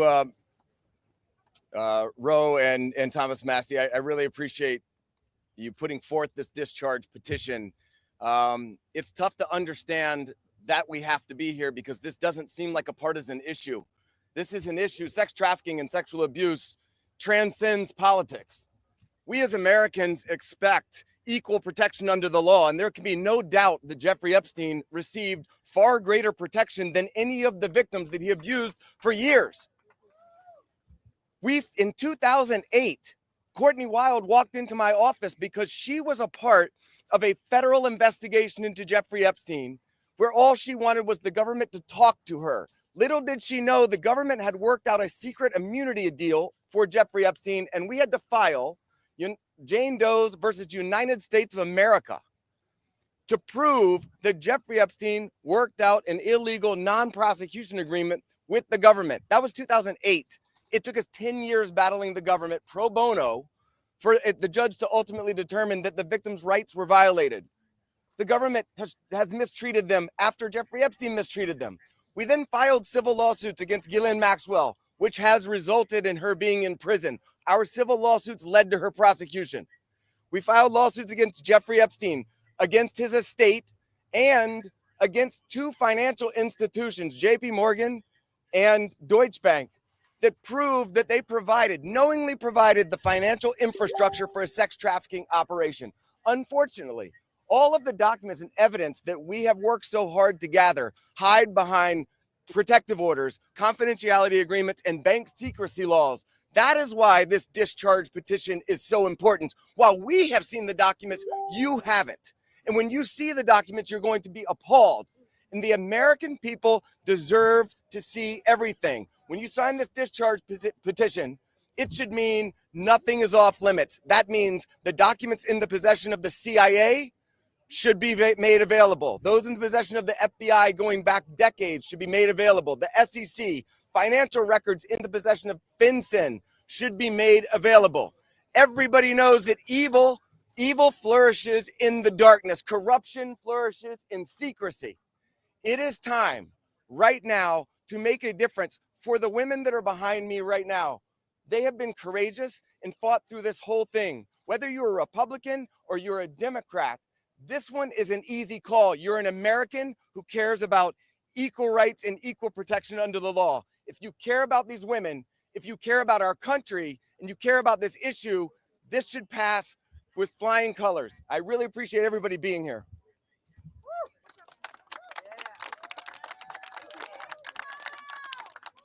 Hi, good morning. My name is Brittany Henderson, and I think in addition to thanking the wonderful congressmen and women who are here today, we need to thank the women, and not just the women who are going to speak, but the other women who are standing behind them, along with other lawyers, Sigrid McCauley, and people who have been fighting for a very, very long time for the world to give this kind of attention to an issue that it should have had forever. This administration has the opportunity to do what the past administrations did not do. This administration can either stand with the victims and stand for the victims, or it can continue to hurt the victims like has happened in the past. We aren't here just to ask for transparency, though. We're here to ask for protection. The women here represent hundreds of other women who we have spoken to, many of whom were trafficked from other countries, from Eastern European countries where women don't have the rights that we have here. Women don't have the protections that we have here.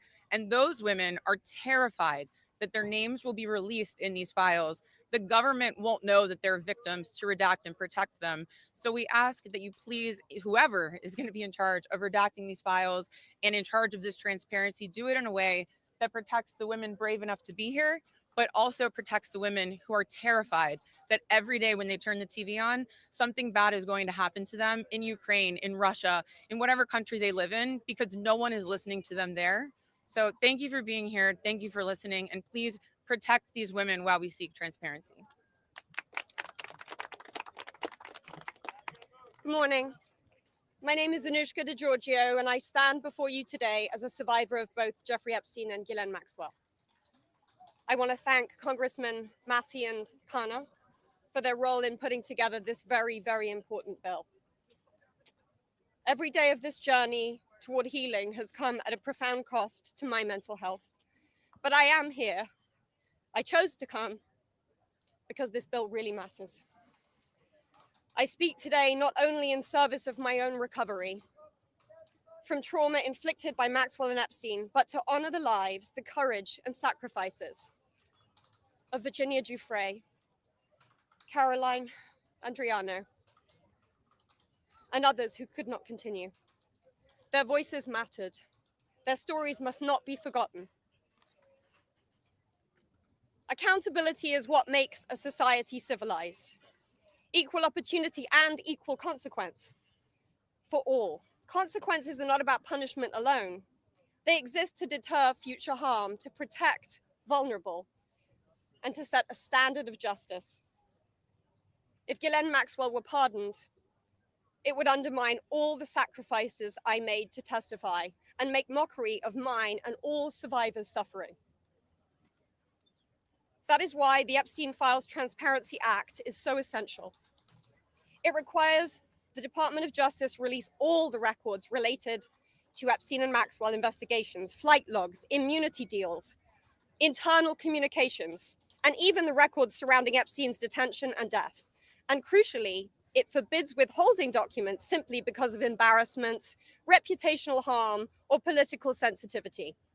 This is about ending secrecy wherever abuse of power takes root. But transparency alone is not enough. Survivors need protection, resources, and legal support. If this Congress is serious about justice, then let this moment also affirm your commitment to provide victims with the legal aid they need to confront abusers, to navigate complex systems, and to reclaim their power. Transparency must be matched by support, or else too many victims will remain silent out of fear and lack of access. The statistics demand action. Nearly 1 in 5 women in America will experience rape or attempted rape in her lifetime. Every 74 seconds, someone is sexually assaulted. Every 9 minutes, that person is a child. These are not numbers, they are people. They are your daughters, your sons, your constituents, your friends. Statistically, 1 in 5 of your families will face this nightmare. The days of sweeping this under the rug are over. We, the survivors, say no more. I want to help create a world where survivors of sexual abuse and abuse of power can come forward safely. And I ask Congress to join me in that effort, not only by passing this bill, but by ensuring that those who step forward have legal support to face their abusers and see justice done. When Judge Berman gave Epstein survivors the chance to finally speak, the world listened. After so many years, survivors were heard. That moment was historic, and so is this moment. For me, the turning point was when I had my daughter, and on the day she was born, I knew I had a responsibility to protect her and to protect all children. I have to use my voice, the voice that had been silenced by fear and shame for so many years. Make no mistake, my polished exterior is a shield hiding a wound that still bleeds. But through this wound, I have found purpose. To be part of lasting change in how we confront exploitation and abuse. And to be clear, the only motive for opposing this bill would be to conceal wrongdoing. You have a choice. Stand with the truth or with the lies that have protected predators for decades. I am no longer weak. I am no longer powerless. And I'm no longer alone. And with your vote, neither will the next generation be. President Trump, you have so much influence and power in this situation. Please use that influence and power to help us, because we need it now and this country needs it now. Thank you.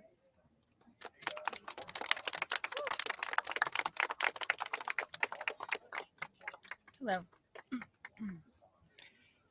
My name is Annie Farmer, and I was 16 years old when I was flown to New Mexico to spend a weekend with Epstein and Maxwell. That same year, 1996, my sister, Maria Farmer, reported what happened to me there, along with reporting her own assault at their hands and their theft of sensitive photos of herself, of me, and our younger sister that she had taken for her work as a figurative painter. I am now 46 years old. 30 years later, we still do not know why that report wasn't properly investigated, or why Epstein and his associates were allowed to harm hundreds, if not thousands, of other girls and young women. We have never been told whether those images were found when they discovered a large amount of child sexual abuse material on his property. As a psychologist, I understand that when the systems meant to protect us recreate the abuse cycle, the betrayal that occurs can be just as damaging as the original trauma.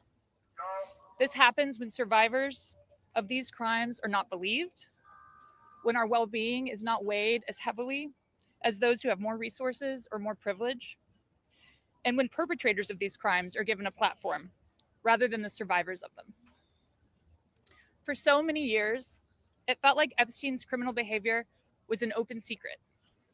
Not only did many others participate in the abuse, it is clear that many were aware of his interest in girls and very young women and chose to look the other way because it benefited them to do so. They wanted access to his circle and his money. Their choice to align with his power left those of us who had been harmed by this man and his associates feeling very isolated. I could never have imagined being here today and this chorus of support that we have all received. I have been sent so many notes and messages from people with no direct connection to this case who've expressed their solidarity with us. And I believe that is because, in part, as Anushka explained so well, this is an extremely widespread issue of child sexual abuse, of sexual exploitation, of sexual violence. This affects almost every family in some way. What is going on over there? From my conversations with women in these last few days and from all of the support that we've received, it's very clear to me that we are not going away, we are not going to be quiet, and we are not going to give up. And I ask the American public to stand with us and not give up. At a time with record high levels of distrust in our institutions and a perception that there are two Americas, one for those with power and privilege and one for everyone else, passing this Epstein transparency bill is one important step that can be taken to prove to Americans that the government does not side with sexual perpetrators. A thorough public review of this information is an important step in preventing the type of systemic failures that have occurred in this case and harmed all of us. An important step towards healing for those involved. Thank you. Yeah, I don't know what's going on with the guy with the bullhorn off to the side. I mean, it's very obnoxious. Hello, everyone. I'd like to say thank you, everyone, for being here today on this very powerful and special day for all of us here. My name is Marina Lacerda. I was minor victim 1 in federal indictment of Jeffrey Epstein in New York in 2019. I was one of dozens of girls that I personally know who were forced into Jeffrey's mansion on 9 East 71 Street in New York City when we were just kids.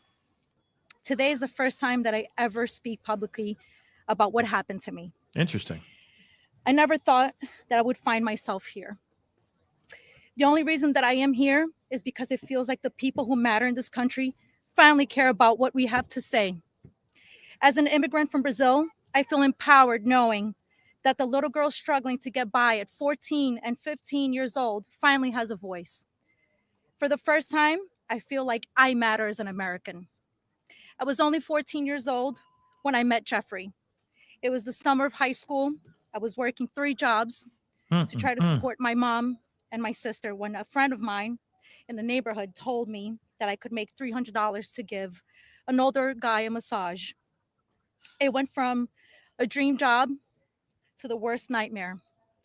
Jeffrey assistant Leslie Groff would call me and tell me that I needed to be at the house so often that I ended up dropping out of high school before 9th grade. And I never went back. From 14 to 17 years old, I went and worked for Jeffrey instead of receiving an education. Every day I hoped that he would offer me a real job as one of his assistants or something important. I would finally have made it big, as like we say, the American dream. That day never came. I had no way out. I was until he finally told me that I was too old. There are many pieces of my story that I can't remember, no matter how hard I try. The constant state of wonder causes me so much fear and so much confusion. My therapist says that my brain is just trying to protect itself, but it's so hard to begin to heal knowing that there are people out there who know more about my abuse than I do. The worst part is that the government is still in possession right now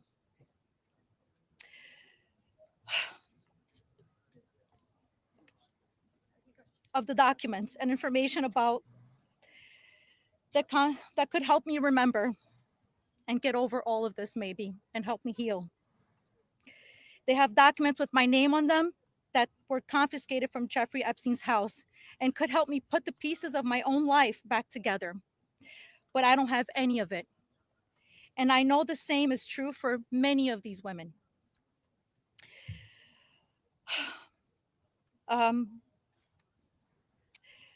We are here to support this bill today, not only for transparency, but for the American people.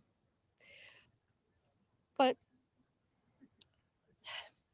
if the government is going to convince the public, describing the crimes committed by Jeffrey Epstein and others, the least that they can do is give me my documents that they have about me. The other survivors deserve the same respect from our government. While our identifying information must be redacted to the public, it is equally important to provide the victims themselves with unredacted information. I will never forget when the FBI agent showed up in my door in 2008. Jeffrey Epstein hired a lawyer to represent me, or more like to represent him, I'd like to say.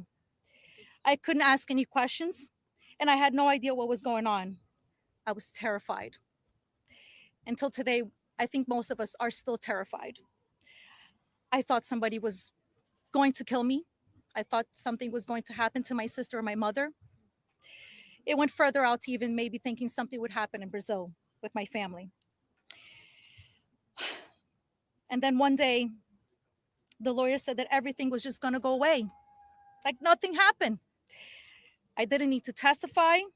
When I asked him why, he gave no explanation. That was it. So why? Why was I never called to testify then? We could have saved so many women. We could have saved so many lives from being abused. Why did he get away with it in 2008? Why was he able to go on in the abuse with hundreds of girls after the Florida investigation? Why didn't they let me testify to help stop him? Our government could have saved so many women, but Jeffrey Epstein was too important and those women didn't matter. Why? Well, we matter now.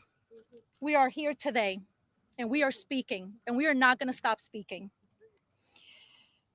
Today, I stand here with the women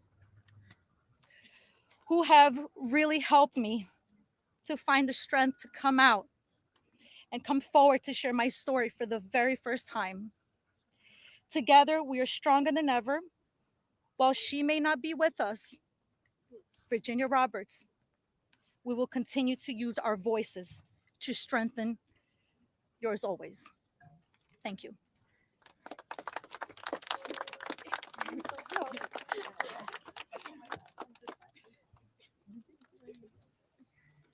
Hi, my name's Courtney Wild. I just wanted to take a second and just have a moment of silence for all the women survivors that aren't here with us today, that passed away due to anxiety, depression, trying to keep up with this case. A moment of silence, please.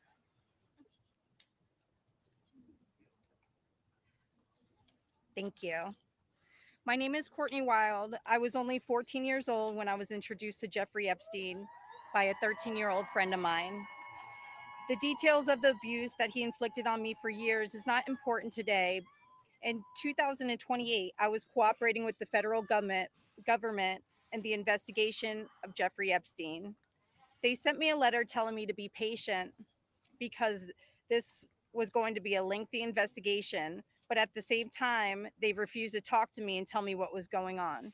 So I hired an attorney, Brad Edwards, because I was hopeful to get some answers.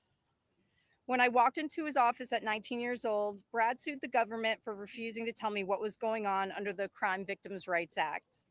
The only reason anyone ever found out that the government had already given Jeffrey Epstein immunity through the non-prosecution agreement was because our lawsuit forced the government to tell us. Otherwise, nobody would even know that today.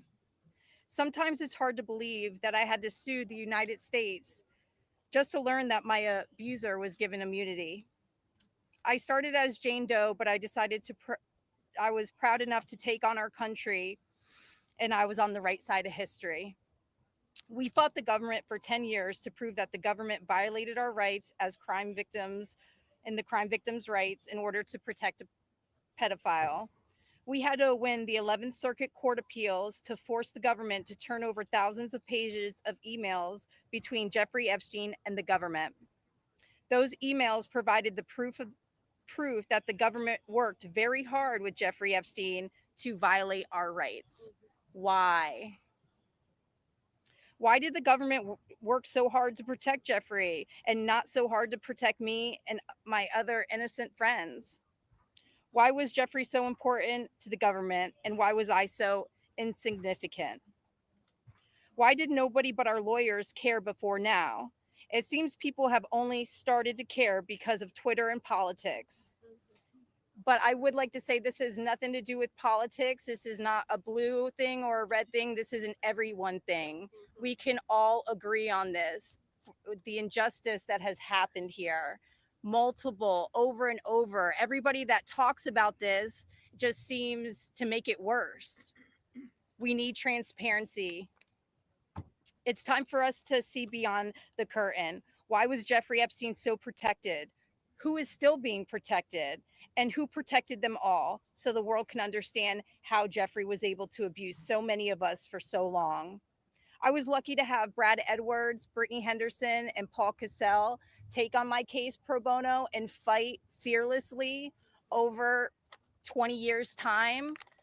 I would like to thank them, and I'd also like to ask the Trump administration to please sign off on the Crime Victims' Rights Reformed Act, the Courtney Wild Crime Victims' Rights Reformed Act that's we're trying to get passed here, so we can close the loopholes in the CVRA case that Epstein's attorney used to their benefit to get away with this. Thank you so much.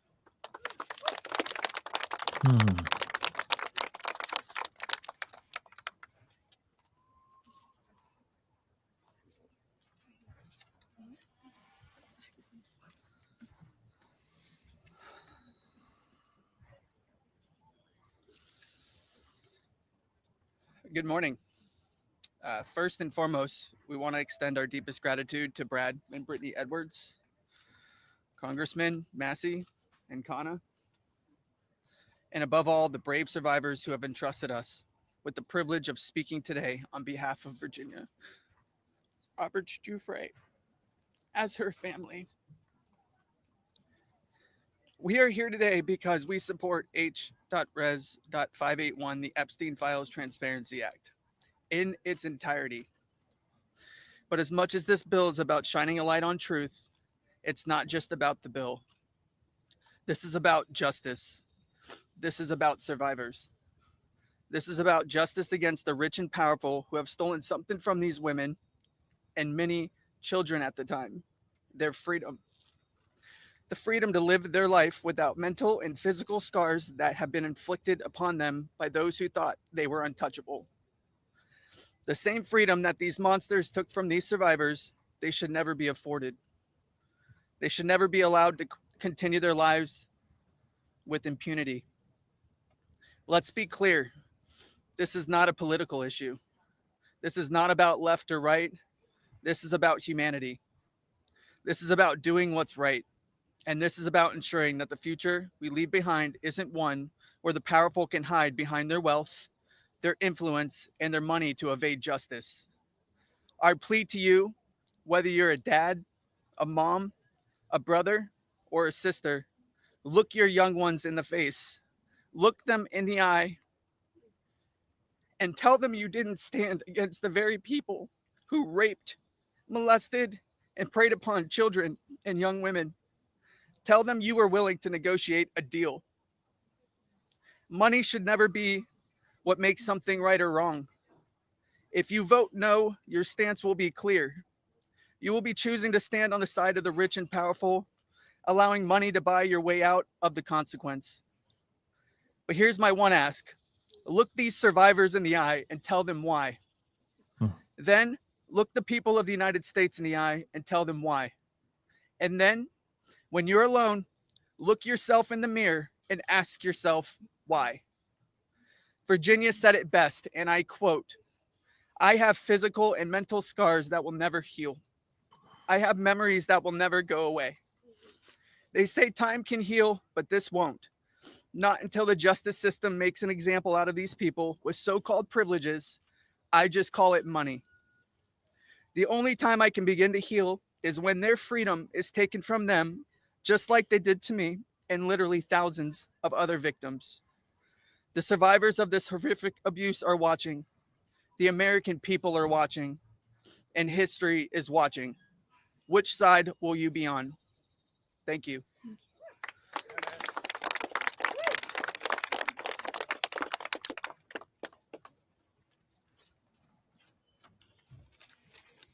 Hello, my name is Jenna Lisa Jones, and I was only 14 years old when my friend brought me over to Jeffrey Epstein's house in Palm Beach in 2003. I had a terrible home life, but I was such an innocent kid then. I always did my best in school, and I had such a positive outlook on life. Until that day that I met Jeffrey, I have never been more scared in my life than I was that first time that he hurt me. I remember crying the entire way home, thinking about how I couldn't ever tell anyone about what actually happened in that house. This guy was so rich and had so many pictures with so many famous people, and no one would have ever believed me if I told them. I want to thank Congressman Rowe and Congressman Thomas Massie for having me here today. It was really hard for me to find my voice and to become strong enough to speak about my abuse. I didn't come forward until 2019, and even then it was like I was afraid of a ghost. I know that I was just a little kid, but sometimes I still feel like it is my fault that this happened. Being given the opportunity to speak at the United States Capitol building about something that is so important, not just to me and the women before you, but to the entire country. Together, we can finally make a change. And that is thanks to the people like these two congressmen and their teams who actually care about the victims. If you are a member of Congress and you are listening to all of us speak here today, please really listen to us. Please vote for this bill to be passed. Please recognize how important it is for transparency relating to Jeffrey Epstein. Whether you are a Democrat or a Republican, this does not matter. This is not about sides. You are an American, and you are a person who has chosen to serve in an elected position to stand up for those you represent who cannot always stand up for themselves. We are those people. We are the Americans that you promised to protect. And we need your help. Please, President Trump, pass this bill and help us. Make us feel like our voices are finally being heard. Thank you.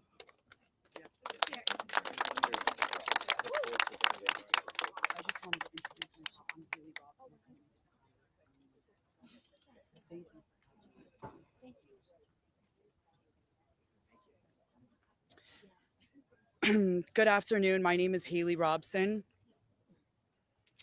I was a 16-year-old high school student athlete who made good grades and had high aspirations for college when I was recruited and asked by a classmate of mine alongside with a 20-year-old male if I wanted to give an old rich guy a massage. But what high school girl would not want to do that? That day changed my life forever.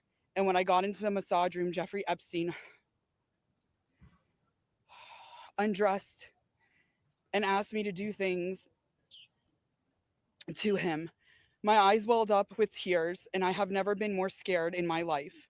When it was over, he paid me $200 and requested in exchange that I bring a girl each time to make another $200. I told him I did not want to do that, and then he gave me an ultimatum. Either you come here and massage me when I call you, or you bring me friends of yours to massage, and I will give you $200 per girl for each time she comes. I felt and hoped to never hear from him again, but he called me every day. He was so wealthy and powerful, and he would not let me go. I felt I had no choice. If I disobeyed him, I knew something bad would happen.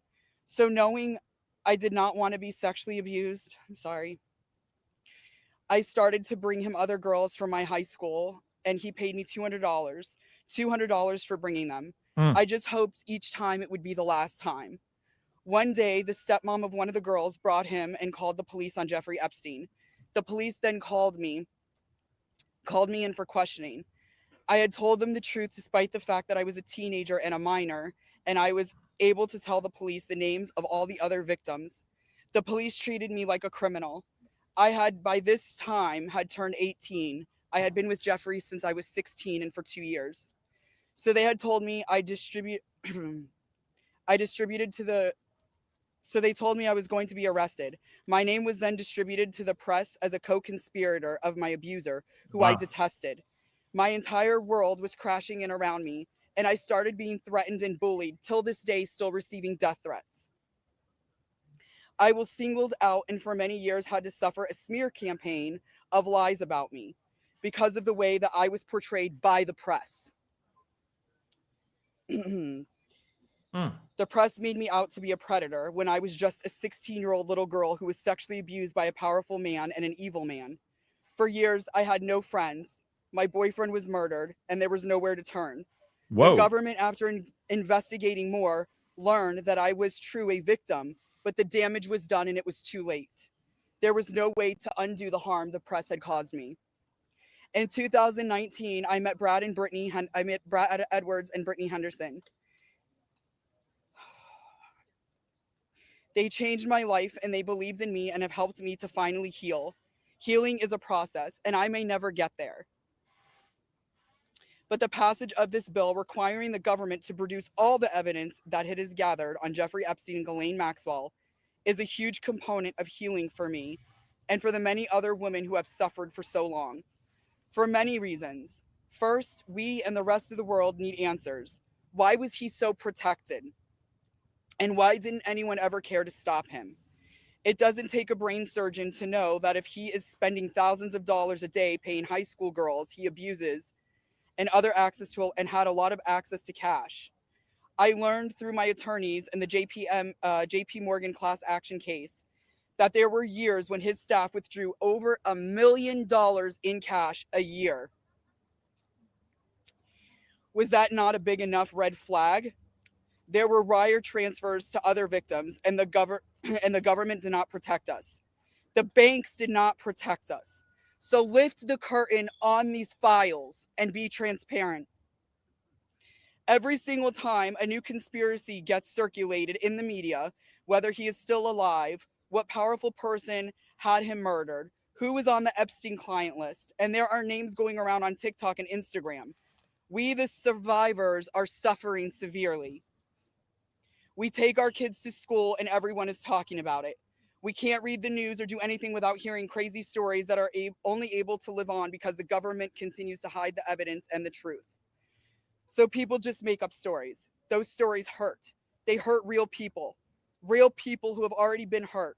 And we have lost so many Epstein victims to suicide, and maintaining the real truth and secrecy only allows for conspiracy theorists to tell lies that drives up our anxiety and fears and will continue to lead to more pain, more suffering, and honestly, more deaths of innocent victims.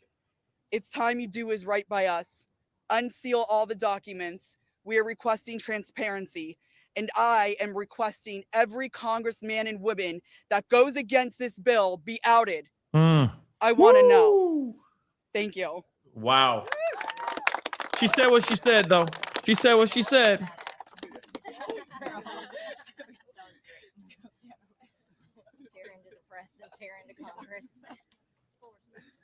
Hi there, my name is Lisa Phillips, and I'm the host of a award-nominated podcast called From Now On, a platform supporting survivors.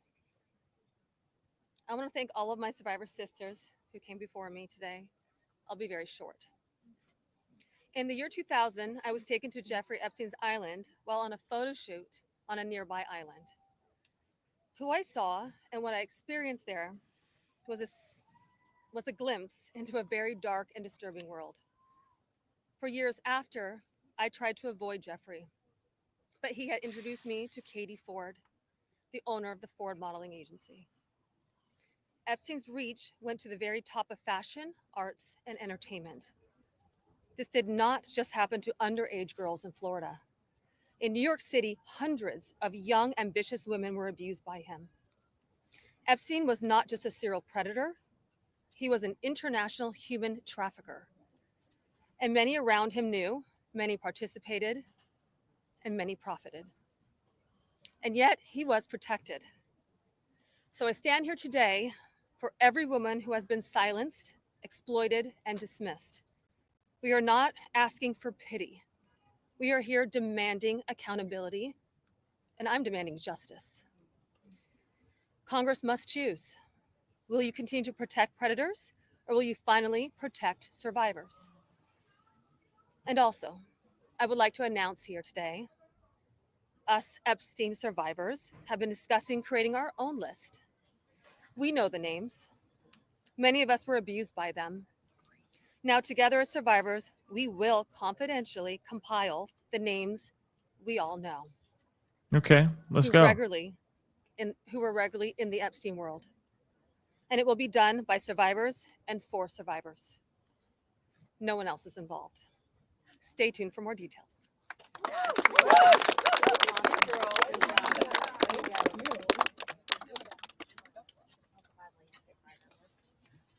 Uh-oh.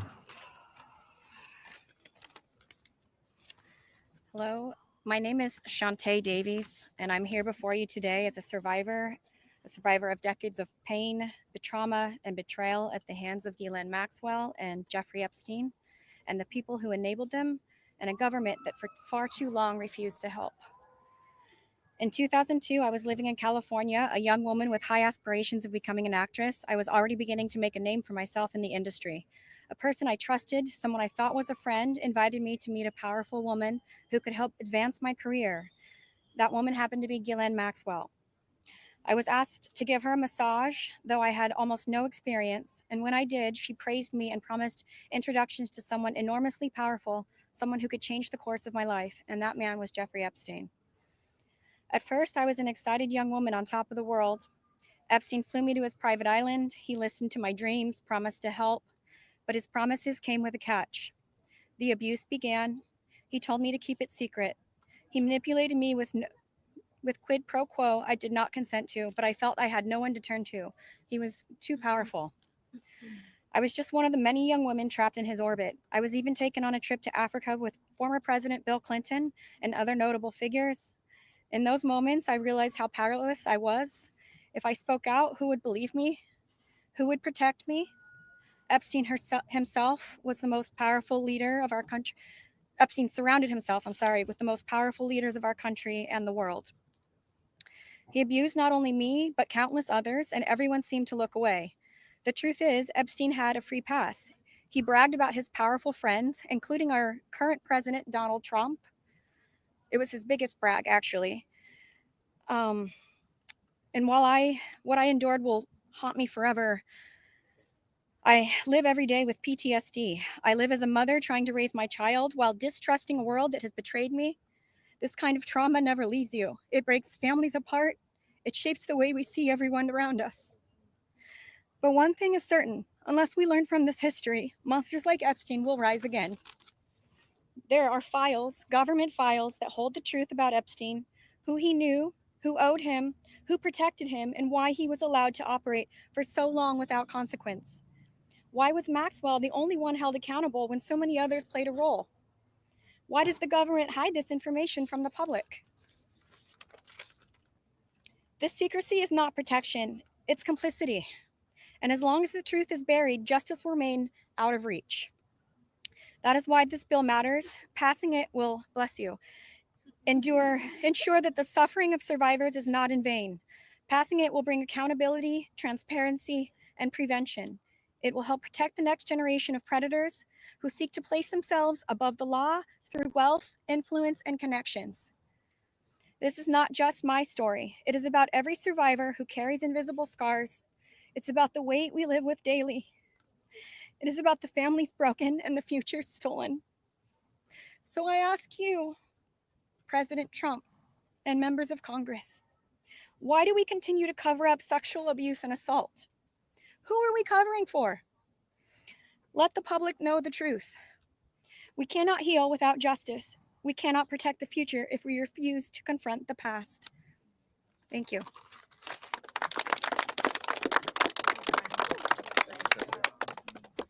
Let's just give a round of applause for all the courage and strength that the survivors have shown.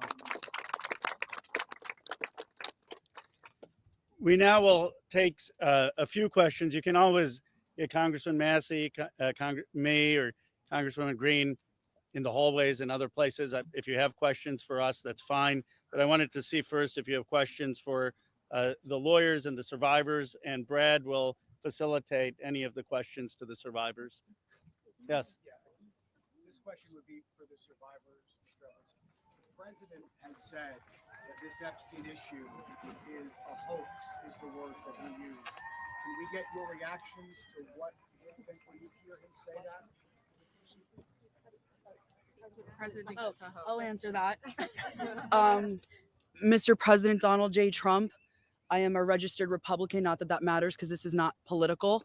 However, I cordially invite you to the Capitol to meet me in person so you can understand this is not a hoax. We are real human beings. This is real trauma. What does it feel like emotionally? It's being gutted from the inside out. Not that I would know what that feels like, but I imagine it's the anxiety buildup with the depression and the survival mode, and then your nervous system goes limp and ironically is shot. And it feels like you just want to explode inside because nobody, again, is understanding that this is a real situation. These women are real. We're here in person. To say that it's a hoax is just not, please humanize us. I would like Donald J. Trump and every person in America and around the world to humanize us, to see us for who we are and to hear us for what we have to say. There is no hoax. The abuse was real. Now, what goes on behind closed doors, I can't speak for that. What happens around the world politically, I cannot speak for that.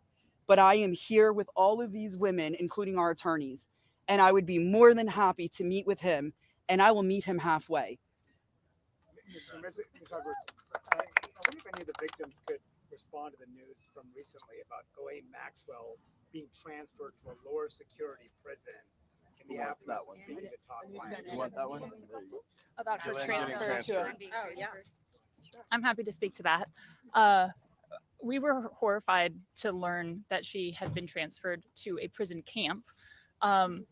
She is someone who was found guilty by a jury of sex trafficking.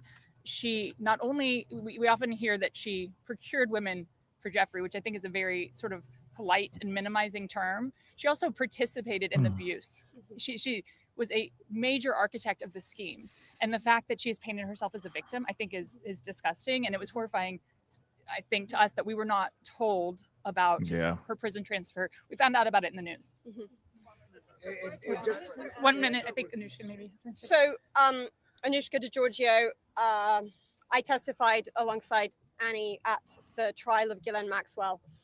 I was horrified when I found out not only had Ghislaine Maxwell been transferred to what's called a low security, it's really is like a holiday camp, and then afterwards I got a notification from the Department of Justice telling me that this was going to happen when it had already happened. This woman abused children.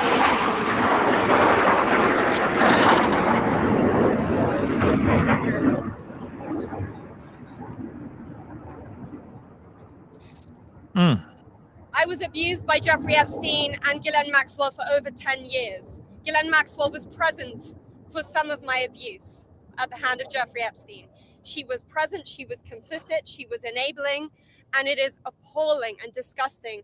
And it's one of my worst nightmares that she not only be transferred, but at the possibility that's very much going around that she might be pardoned. This is not okay, guys. This is not okay. And I just want to add that I think it sends a very dangerous message to our country, to the young people in our country, that someone that we all know is aware of these crimes could be given a pass. And just for the last survivor who just spoke, the last survivor who just spoke, she said that Epstein would brag about her relationship with Donald Trump. Could she please elaborate about that? Shante. The microphone. Get close. Yeah, I did say that.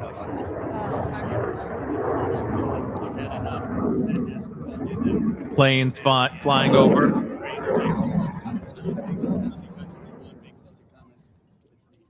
My first trip to the Palm Beach residence, I drove there from the airport with Ghislaine Maxwell, and Jeffrey and Ghislaine were always very boastful about their friends, their famous or powerful friends, and his biggest brag forever was that he was very good friends with Donald Trump. He had an 8x10 framed picture of him on his desk with the two of them. Like, they were very close. Go ahead. What? One second. For this client list that you ladies are putting together, you said it would be confidential, but will the public? Could you clarify? Will the public get to see about the list? Yeah. So Lisa, what's your envision here? Is it going to go to the public or just amongst the survivors? No, we're reaching out to survivors that are scared. So come on up. We're reaching out to survivors that are scared to come forward and that also know who they were trafficked to. So that's the list that we're compiling. We're not quite sure, how we're going to release that, or even if we're going to. The Department of Justice needs to release the list. Right, yes. For folks at home, they might be confused. Survivors know the names. You've seen these powerful people. Why can't you say the names? Could you just Good question. Why do we have to say the names when the government knows the names? And Good we're point. also scared to do so. Look what's happened to so many of the survivors that have revealed names. Yeah, I find it question about the bill. I think it's also worth saying that having represented, I think, between our firm and Boyce Schiller, hundreds of victims, and we've talked to them about the various people that they were farmed out to. So we've created somewhat of a list. Most of these individuals, the victims, are very scared to say these names because they could get sued, they're going to get attacked, and nobody protected them the first time. And that was against one person. So is there a list? There is a list, but just to dispel kind of the common theme here, every one of these women was abused by Jeffrey Epstein, and his scheme was to personally abuse women. When they reached a certain age, he did farm a section of them, some of them, out to some of his friends. That doesn't mean all of his friends. With that said, I'm more than happy to assist in helping create the list behind the scenes and see what we do with it. But if someone's interested, Go ahead. Hold on. I think if someone's interested in prosecuting, they may have something different to say about sharing a list, but they're not sharing a list for nothing to happen. And that's the experience that they've had for all of these years. Yeah, go ahead. Good point. discharge petition right now as we're here. The speaker and others have said that the people he met with yesterday had concerns about your names being released if this bill were passed. And some people I talked to today are not signing the discharge petition because they say you don't want them to. Can you clarify if that is accurate? What? Do any of the survivors here not want the bill to pass? First of all, That's a level of our dumb. legislation, Khanna and I went through this. We talked about this, and we were very careful to make sure that there is an exception so that personally identifiable information, not just their names, but anything they could be identified by, would not be disclosed. And can you speak to that as survivors yourself? But I think all of them are on the same page, that they want everything released. Want the bill passed. Yes, they unequivocally redact personally identifying information and release everything else. Yeah. It doesn't have to be this complicated. And they've made it all complicated. Yeah, sure. You have stayed silent for so many years. Today, this is the first time you have never before gone public with your story and to share this. Can you help us understand why today, why now, and why here? Well, it is not okay for us to be silenced, and it's not okay for Jeffrey Epstein and everybody else to be put on a pedestal. I think everybody needs to hear from us because we know what went on, right? And there is not only me who's been silenced, there are hundreds of women that are silenced. My hope is to stop this abuse for the future, right? For people that are coming up, for women. My daughter, for example, these women have daughters. They most definitely don't want that anymore. And I think mainly this is therapy for all of us too. You know, we want to be heard. Nobody also has never asked me to speak. That's also another thing. So I can say for all of us here, we are here. We want this bill to pass. It is very important. Okay. And we need transparency. We are tired of looking at the news and seeing Jeffrey Epstein's name and saying that this is a hoax. We are tired of it. We are done. We're not going to be silenced. And I hope that my voice will bring other survivors and other victims to come along and speak up so that we can be more of a stronger voice and louder. I don't want to send a direct message to him. I'm already scared enough. Yeah. Just pass the vote. Listen to us. This is not a hoax. Like, it's not going to go away. And like I said on my speech earlier, we're not going to be silenced anymore. We will be speaking moving forward wherever we need to be. We will be, and we need to pass this. Go ahead. Thank you, Sarah. Jordan Conrad, Gateway Pundit. For years we've heard that there's an Epstein client list or some kind of list. Now we hear from DOJ that there's no list. What are all the victims? What do you guys think? I know you're working on your own list, but do you believe that Jeffrey Epstein had a list? Yeah. So there's not a list. Yeah. So here's what it was. Just like you heard everybody today, Jeffrey Epstein created through an organization of enablers, of people that were on his payroll. It was a complicated scheme where others should still be investigated because they helped to enable him and operate this scheme. Without those people, he could not have done this. But the purpose was for him to personally abuse people. With that being said, certain of his friends, he farmed out certain of the women that he was exploiting too. But that wasn't the primary purpose of that scheme. And I don't think he wrote the names of those people down. There's not a list of, hey, here's all of the people that I sent females to. That's just not how that organization works. Mr. Edwards, Agreed? Is there any evidence that Jeffrey Epstein was involved with or tied to the CIA or a foreign intelligence operation? I think that the safest thing for me to say is all files should come out, whether it is for this with the CIA, FinCEN, SEC, FBI. It's very simple. I'm not just making these up haphazardly. Just be done with it giving you a already. roadmap where to look. Release the freaking files. Go ahead.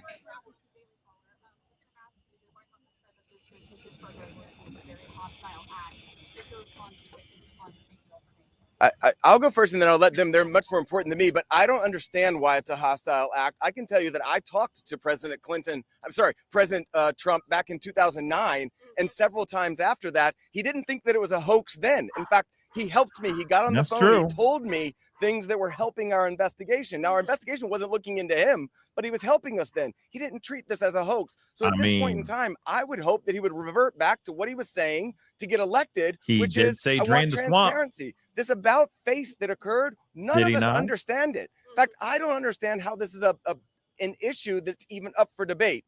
How do you not stand behind these women after you've heard their stories and know that hundreds of them were abused, and it was only because files are being kept in secrecy? The world should know who he is, who protected him, and the other people that are out there to be investigated need to be investigated. Good. Are there any people who are currently serving in government who are named, who you know of, are in these files, who you had relations with, anything of that sort, who Jeffrey Epstein connected you with? Yeah. I don't think I can answer that. The questions keep on coming. Sorry. They're trying to get them to say stuff, to say names. It's not going to happen. I think she's referring to my speech. Hi, Anushka DeGiorgio. I have been threatened. I was threatened by phone. My daughter was threatened when I snap. was volunteering to participate in, by means of being a witness in a civil lawsuit that Virginia Giuffre was bringing against Ghislaine Maxwell. I have been followed. I have been stalked. I have been followed not only by journalists, but by people who do not get out of the car and do not try and talk to me and just drive behind me as I drive my daughter to school. So the fear is very real for us.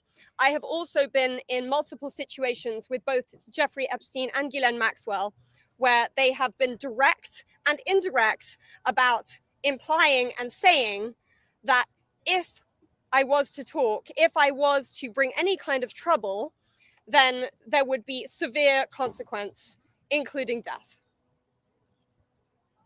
And just to add to that, Damn. you know, Maxwell also threatened my sister Maria Farmer. You know, when the FBI did nothing about her initial report, you know, we did.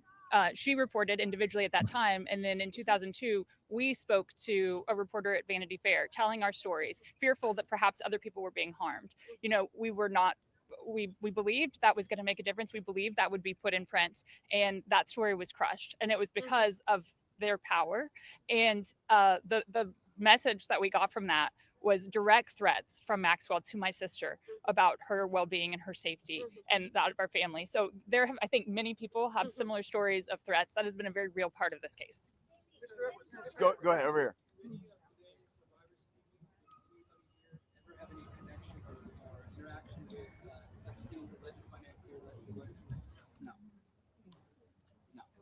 Nope. Do you want to address Well, that, Andy? I just want to say one thing that's very clear when people say, you know, please share names. There are names that are very well known, like that of Les Wexner, who everyone knows supplied an enormous amount of Epstein's, you know, financial wealth and allowed this operation to happen. So it's, I think, confusing to many of us why there have not been more ramifications for him, and he's been seen as a victim when clearly, I believe there's more to it. But, yep. So you represented Virginia Roberts for many years. She eventually had to recant the allegations that she made against Alan Dershowitz. She alleged that We're not talking. All right, next question. Next question. Thank you. Who's next? Why is it that she should be? Yeah, no, we're not answering your question. Anybody else? Go ahead. How did the victims feel about the interview that was given to Ghislaine There's a Maxwell? woman trying to say something. That's better. Okay, ma'am, I think that you had a question. It's a When you talk in the past, Oh my God. survivors in DC about the existence of the Epstein birthday book, have you yourself in the course of litigation seen it? I don't know that we're able to reveal what we've seen and what we have not seen by way of protective order. But my point being in that circumstance was, if anybody wants answers, there's an easy place to get it. I told you where to get it. I said the estate of Jeffrey Epstein has it. Serve a subpoena on them. They'll turn it over. And if we had served a subpoena on them in the past, they would have turned it over and we would have seen it, which I don't usually miss subpoenas like that. So there we go. Mr. Edwards, can you elaborate Go ahead. on the, just say one thing on that? You know, to your question about the allegations, there's a simple answer. Release the files. Let the American public decide. Instead of harassing, instead of, I gave you your say. Look. You're hired by Dershowitz. But, you know, even you've been heard. And even Alan Dershowitz has to release the files. Release the files. That is the answer, and that's what we're here for. Release the files. And that is the You gotta go. You gotta go. Can you elaborate on the Sorry. one second.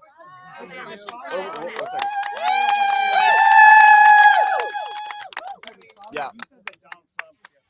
help in 2009. Can you elaborate on your interactions with Donald Trump back in 2009? And for any of the victims, they didn't ever see the president, well, then not president yet, but they never ever see Trump with Epstein in any way. I don't know who's. I don't think that we can answer that question. Did anybody see Trump with Epstein back then? This is really not a political thing. We want the passage of the bill, and this is not to call out President Trump.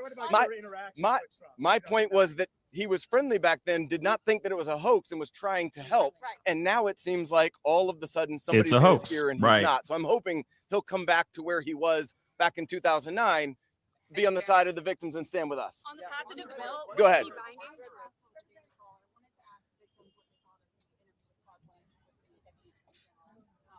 Did you answer that? Do you want to answer it? I would. Teresa will step up. I would. Teresa J. Home. Happy to speak on that because what I will say is she got this airtime and platform. Her voice was elevated way before our voices were elevated here today. And that same calm, manipulative voice that she had so polite there that day with Todd Blanche was the same polite, coercive, manipulative voice that I heard as she was grooming me to then send me off to the home of Jeffrey Epstein where he would assault me. So that's what she was doing for hours, speaking with me, building relationship with me, building trust with me, allowing me to believe that I was going to get this job, a dream job that I had been recruited from my college, flown across the country from Los Angeles to New York City to interview, so I thought. So her voice that day was the same voice that sent me off to a monster. So nothing can be believed from what she says because she's been charged with perjury. I myself could sit there and listen, and as I did, I sat there and listened to this woman's voice lie. And there was no pushback from Todd Blanche because does he even have the facts to be able to push back on her? We could sit there and push back. Why didn't we get to attend that? Why weren't we there that day? Or why wasn't even one of us consulted prior to that day in that meeting? And why on earth has she been moved from Florida to her? It basically is prison spa. I mean, let's be real. None of us were consulted. I found out just like everyone here found out through the media, through all of you. We found out about Ghislaine's transfer. So I'm very angry to sit there and listen. The feelings that come up listening to this woman's voice is repulsive. Yes, I would say it's triggering. We all work very hard on healing, and it still gets to us after 2 decades. It's a very long answer, but it's repulsive to sit there and listen to her voice in her interview. Can we take two more questions? One over here. $100 million payment from JP Morgan to the Virgin Islands. Will you go after the DOJ, the FBI, because they're sitting on evidence? I've held the evidence in my hands. You don't see it? I think that there's nobody that's immune from us going after them if there's a legitimate action to take. So to the extent that evidence exists, then show it to us and we'll help in every way we can. We stand with the victims. Okay.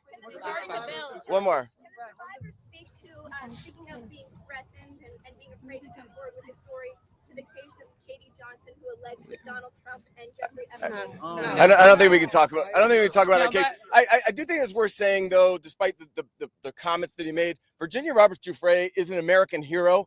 She is somebody without whom we would not be able to have this voice. She was the one who had courage to name names, speak out against people, and she was standing up against everybody at one time with an enormous amount of pressure. And most of these women are here because of Virginia Roberts Giuffre. So, all right, last one.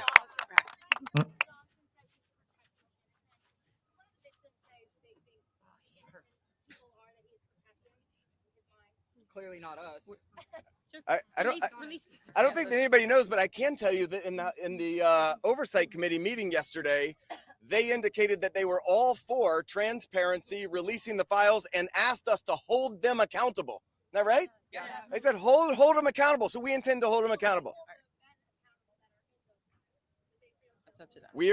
We're going to show them where to go with it, and as long as they're doing their job, they should. Oh, boy. I'll turn it back over to Bro Khanna. Thank you.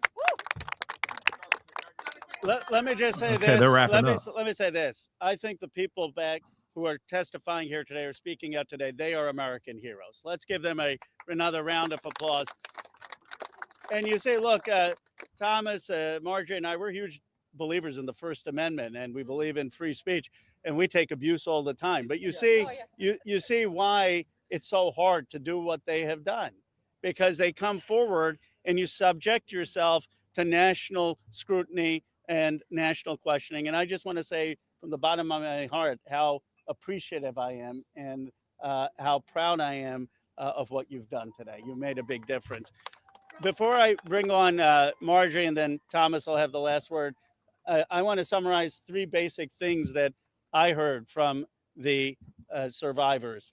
First, they want to know why our government covered up for someone rich and powerful. Why is it that we have 2 Americas? People Good say, why do you question. need to release the Epstein files if Epstein is dead and Maxwell is in jail? Because we don't know who all was involved in the cover-up. Why are there rich and powerful people who didn't have justice? They want to know that. Second, many said it's important for their own closure. They don't know their own abuse. They want to understand what's in these files for themselves. And third, we heard that there are many others who obviously were involved. And they want to know, and the American people deserve to know what was there in those files. I actually think they're helping us come together as a country. I've never done a press conference with Marjorie Taylor Greene before. I've done some with Thomas, but look, this country is divided, it's exhausted. This is one thing that we can come together on. And I was very clear with Thomas. This is not against President Trump. I would like nothing more than a Truth Social post for him after this press conference saying, just release the files. Be with Massie, Khanna. This is about something much deeper. It is about bringing this country together to stand for America's kids, to restore trust, and to move this country forward. So thank you to the survivors Agreed. for helping us do that. Now I want to introduce Marjorie Taylor Greene. Thank you. For everyone watching at home, I think it's important to put yourself in these women's shoes. As you're questioning, why can't they just name the names? What you don't realize is they just told their stories of being raped and being abused, being victimized, being manipulated, being coerced, and basically held in a prison of captivity of sexual abuse while they were young teenagers and extremely young, vulnerable women. And in Jeffrey Epstein's home and the places they went with him, they saw the most powerful people in the world in his pictures, and they saw him with those people. Can you imagine how terrifying it would be to name names like that? These are some of the richest, most powerful people in the world that could sue these women into poverty and homelessness. Yeah, it's a scary thing to name names, but I will tell you, I'm not afraid to name names. And so if they want to give me a list, I will walk in that Capitol on the House floor and I'll say every damn name that abused these women. I can do that for them. Dang. And I'd be proud to do it. Now, another thing, this is not about politics. And this is a boiling point in American history where the American people, just like Roe just said, there's become 2 Americas. Oh, man. There's the America for the rich and the powerful and the elite, where they never face any struggles or problems and never experience what real America goes through.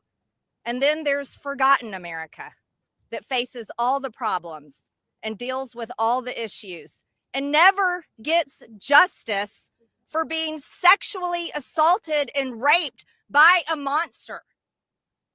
It shouldn't exist anymore, and people are sick of it. So Let's recognize the fact that the administration before and the one before it and the one before it and the one before it and before it never did anything about this. So this isn't one political party or the other. It's a culmination of everyone worked together to silence these women and protect Jeffrey Epstein and his cabal. And this is not just rich, powerful people. Think his drivers, his maids, his chefs, all the people, people that worked in his home, security guards. I heard one story from a young woman that was being raped by Jeffrey Epstein when he was out on work release while he was serving time in prison. Oh, snap. And had an ankle monitor on his leg. Oh, my God. Guess what? Stop there was it. a police officer outside that door. So this list of names is quite a list of names, and it doesn't extend just in the rich, powerful circles. It extends down to the very bottom, damn, where people were paid. And again, I will say this, there's victims suffering today in similar circumstances, and they're terrified to name the names of the people that are currently abusing them. And so with these brave, courageous women fighting this fight, this is a fight for women and children and any person that is facing sexual abuse and rape and captivity and human trafficking right now. And so here's what I ask you in the press. Don't go for salacious headlines. Go for the truth and defend these women and help those of us in Congress that are crossing our political party lines for doing the right thing and trying to do it together. And thank you, Ro, and thank you, Thomas. And now I recognize Thomas Massie from Kentucky.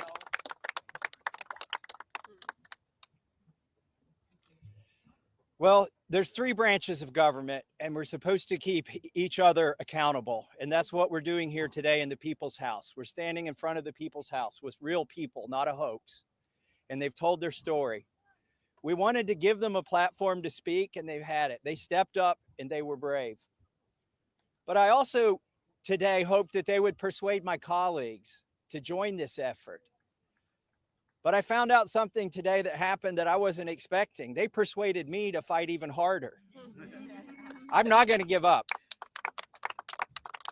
And I want to end with this call to action. First, a call to action to my colleagues who just an hour before this press conference were prepared. They were given a fig leaf. We'll put a resolution on the floor so that you can say that you voted to protect the survivors. Their resolution doesn't really do anything. And that's the oldest trick in the swamp. When you want to kill the momentum, when you want to kill initiative, you introduce a placebo, a different bill that does nothing, and then try to pull the wool over the eyes of the American people. That's not going to happen this time. We demand real accountability. I encourage my colleagues, please, there's over 200 Republicans who have not signed this discharge petition. We only need 2 of them to sign it. 2 signs, and every 2 Democrat signatures will sign it.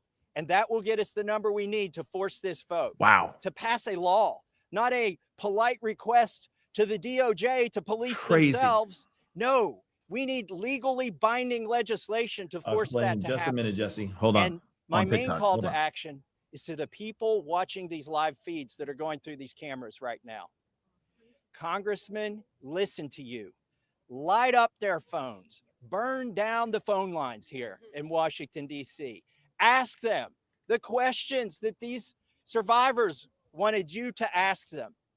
Why won't you be for transparency? Don't accept their answer that the bill has a flaw or that the survivors don't want it. We know that's not true. They wouldn't be fighting it so hard in this town if it wasn't the real bill. So with that, please call your congressman. Tell him or her to get on this bill and to stand up for these survivors. Thank you and God bless. That's Ian. Wow, that's okay. So that's it right there. Hold on, I'm trying to find. Okay, there's my mouth. What a press conference. Let me just say that. First off, shout out to all of the victims that stepped forward So obviously there were a bunch of people that have not, like, there was a bunch of people that have never spoken out before. There were a lot of people that have spoken out a million times before, but they are all coming together, okay, in solidarity to basically say, hey, move this bill, pass this bill, release the files, just be done with it. Now they only need, in the beginning they said they only needed 4 signatures, but now they only need 2 signatures from Republicans to pass this particular bill so that they can actually release all of the files. Just 2, okay? All of the Democrats basically voted and said yes.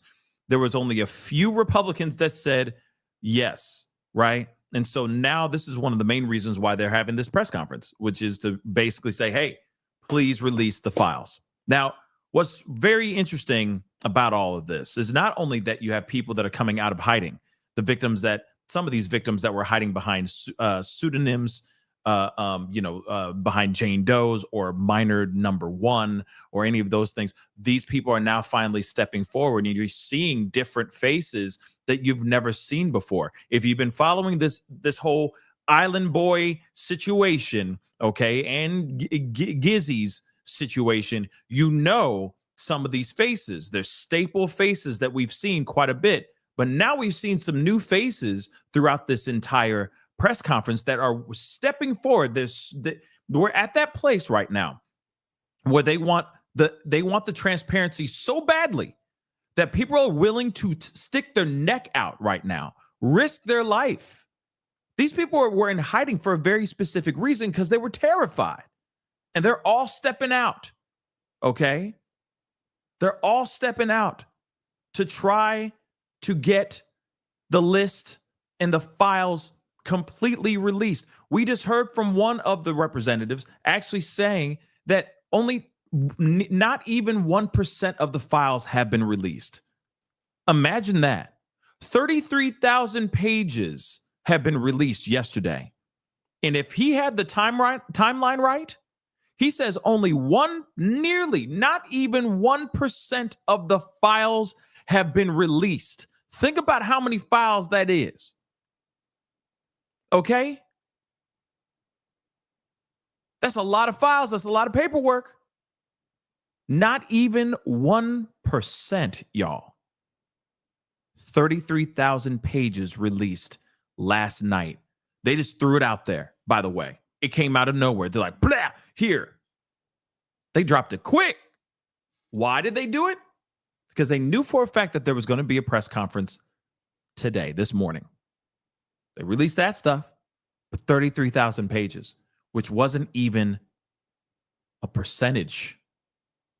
Not even 1%.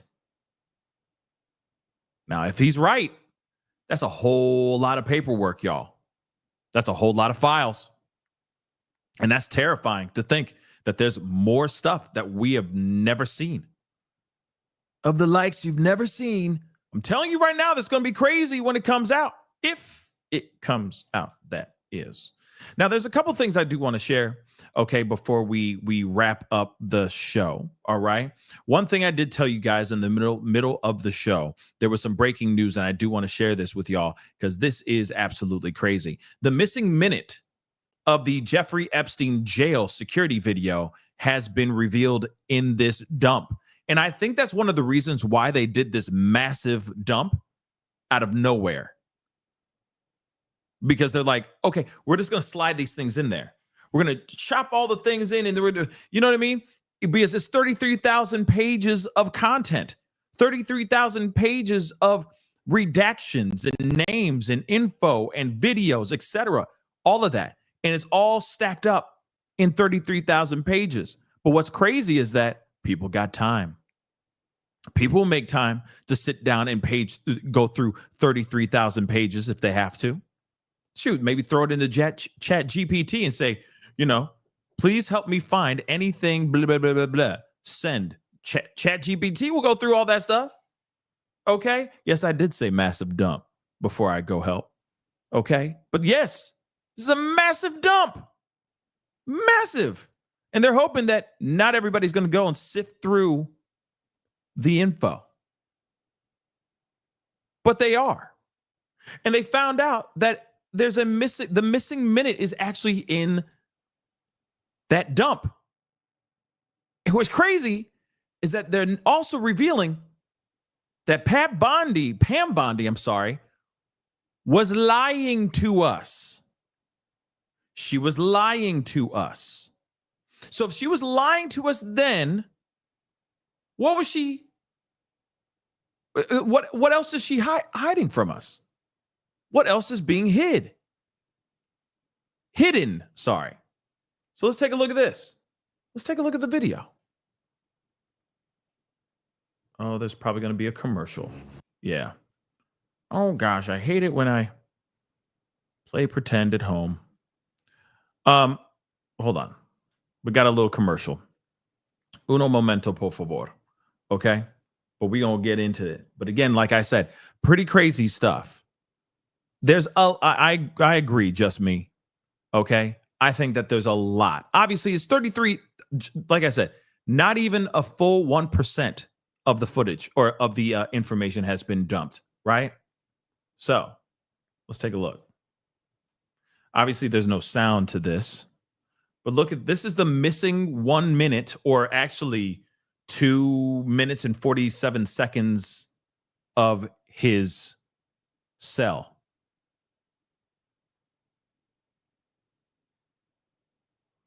There's somebody there. There's two people right there.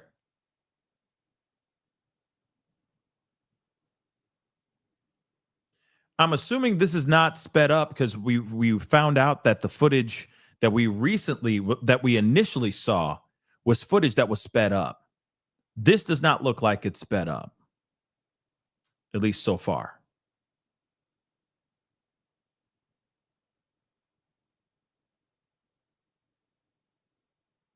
You can see the footage over on my YouTube channel, guys.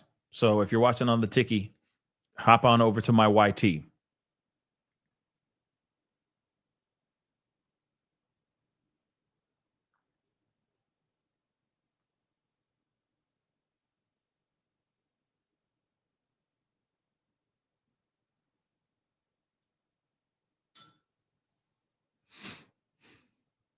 I mean, there's somebody right there.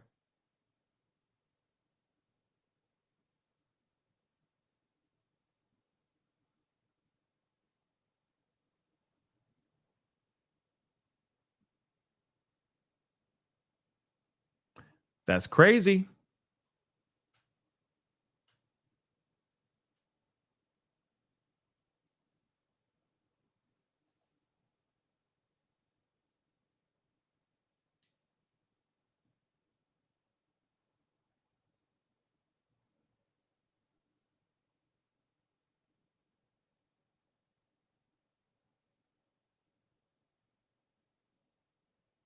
Here's the guy again. Uh-oh.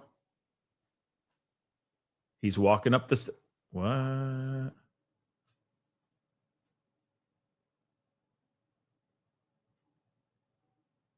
He goes up to the door.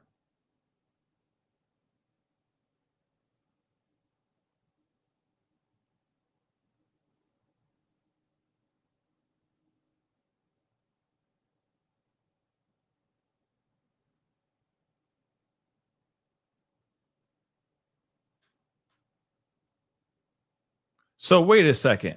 Okay, and then he walks in. Wait a second. But that's interesting, right? So he walks into the room, and then that's it. That's weird, right? Hold on. Let me see if I can get another one where I'm not getting, it's not interrupted. Maybe somebody put it out on somewhere else, because that because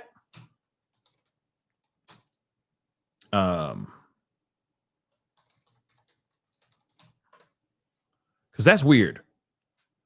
I'm going to keep it a bean.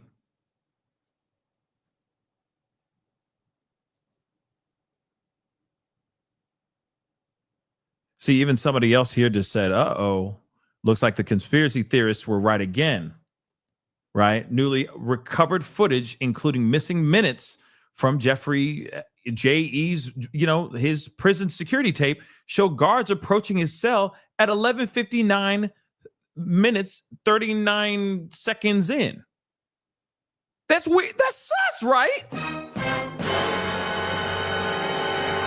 What the hell's going on? That's weird. And then the guy walks into the thing. And then he said, Epstein didn't do this to himself, right? But if you can see, and I just want to get to the latter part. Dude walks up. Where is it? Where did it go? Oh, you don't have it? Son of a gun. Hold on. I thought maybe this would be the video, but it's not. Where is it? They're not showing. But you saw that video, right? I'm not crazy. Why are they not showing that piece? Why is everybody stopping when everyone wants to see that, yo?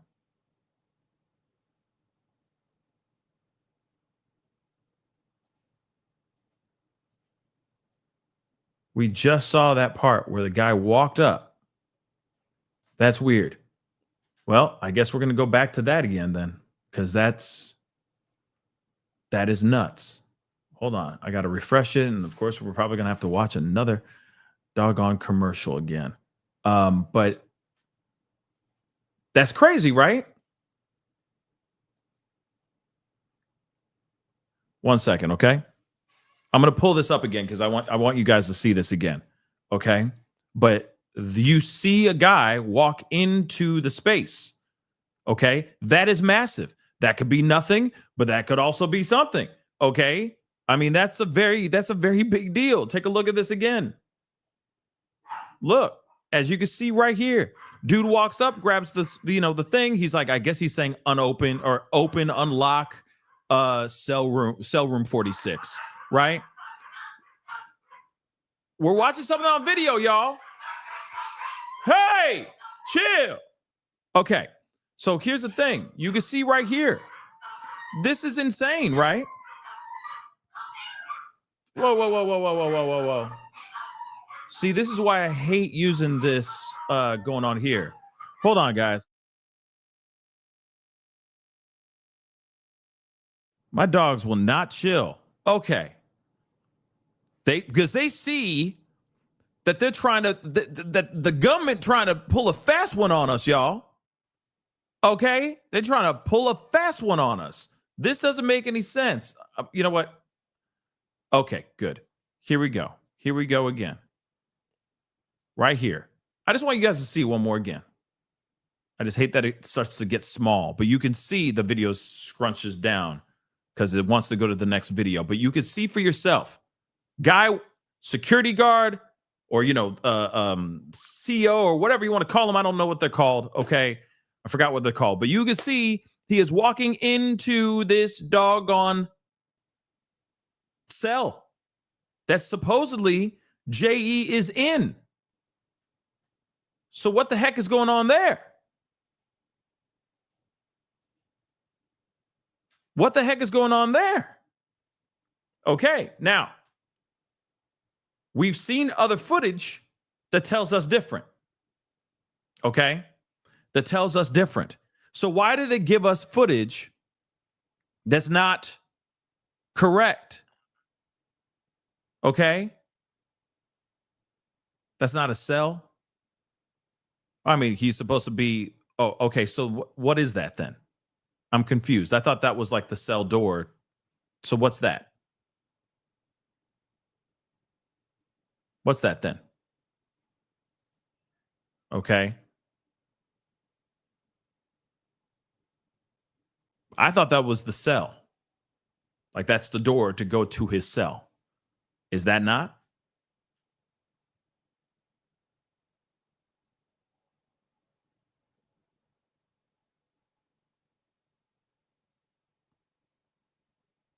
Oh, that's an entrance exit. Oh, okay.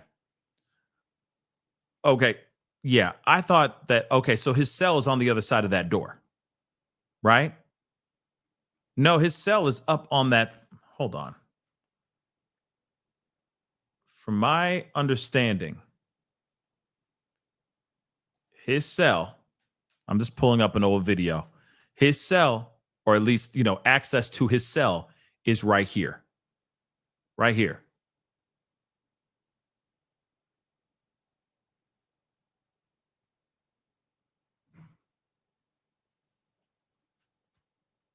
So this door, I guess, is a door that leads them to the area that he's at, right?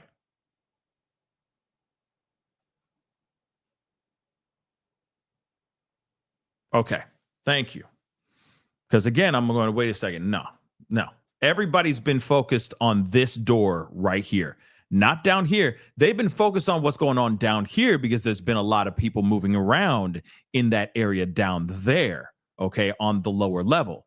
But up here is where all the stuff has been going down, okay?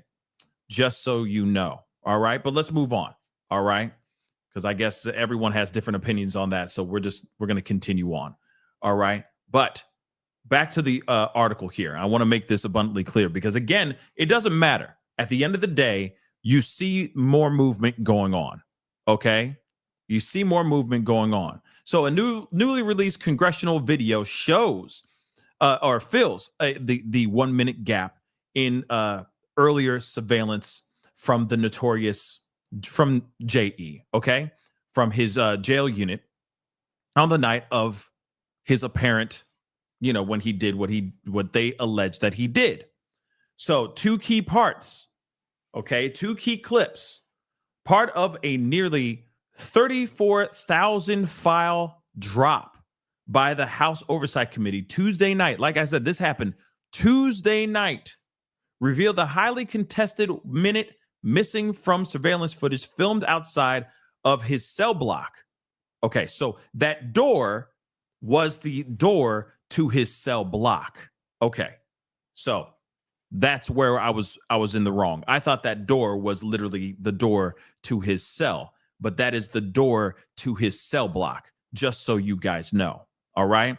The disputed minute lasted from 1:58:59 on August 9th to midnight, August 10th, 2019.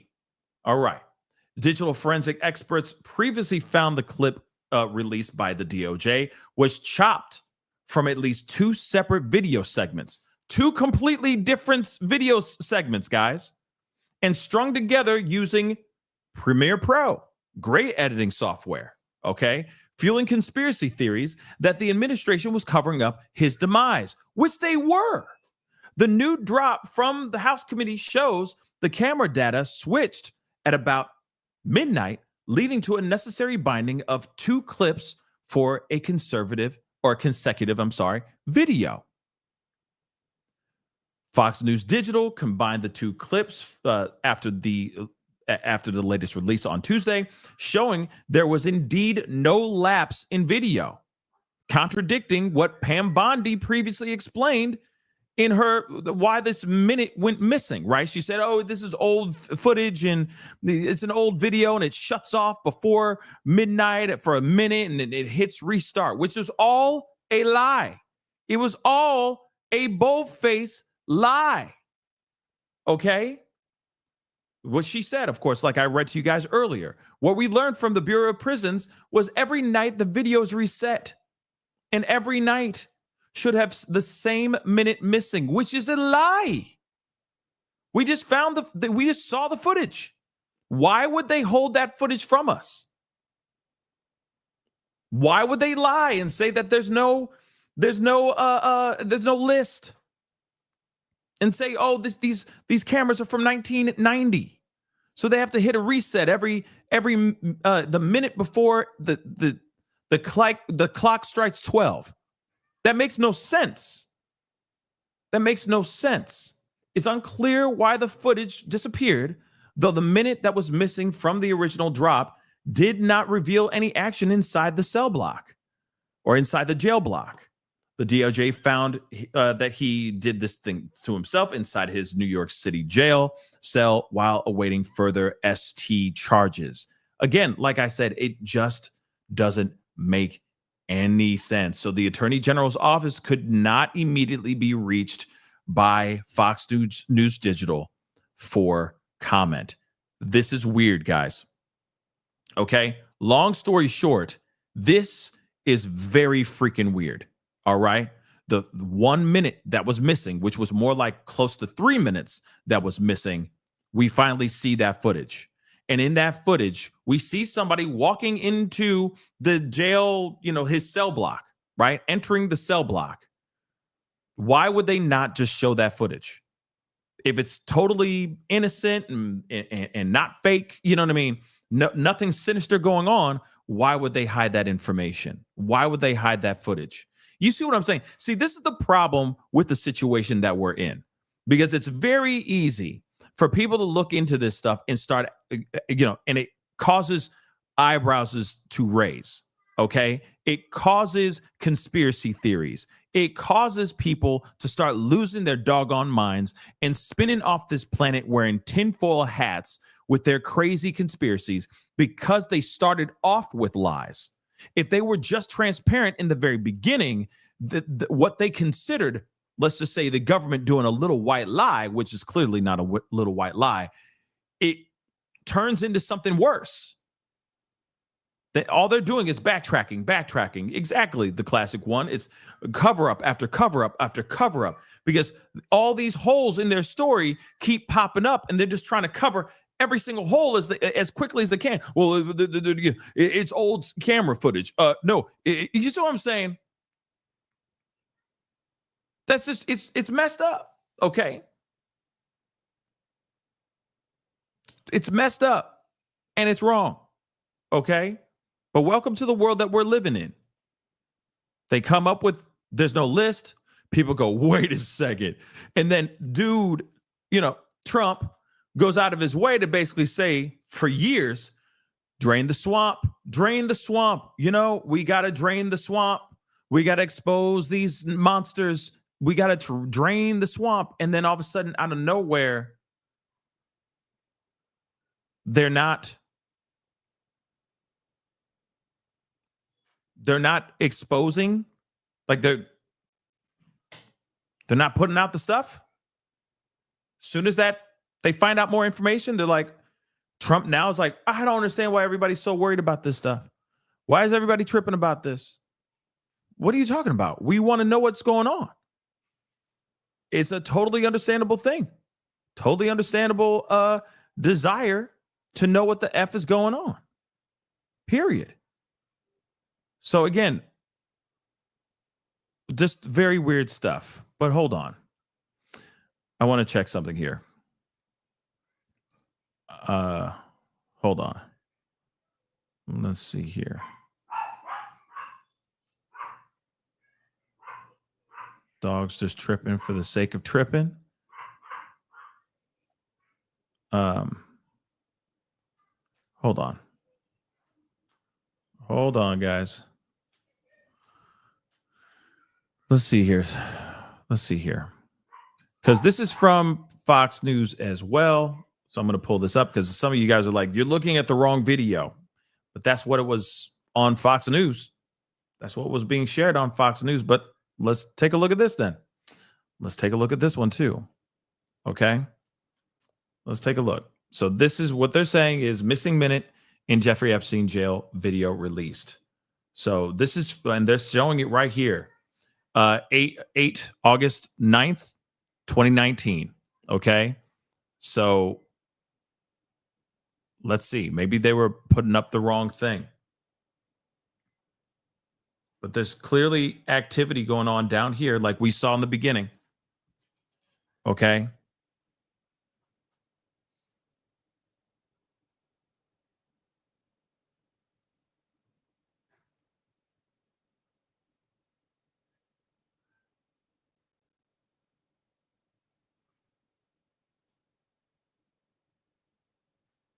Still the same thing. I mean,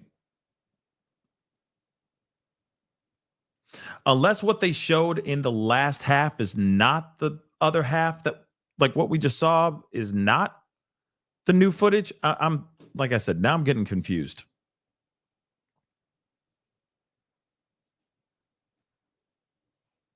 But if you notice, I'm just pausing it right here because it's the last second of the video, but you can see right here, The guy's like standing there and looking over to the side, right? He's looking over at the side. So that's very strange. Okay.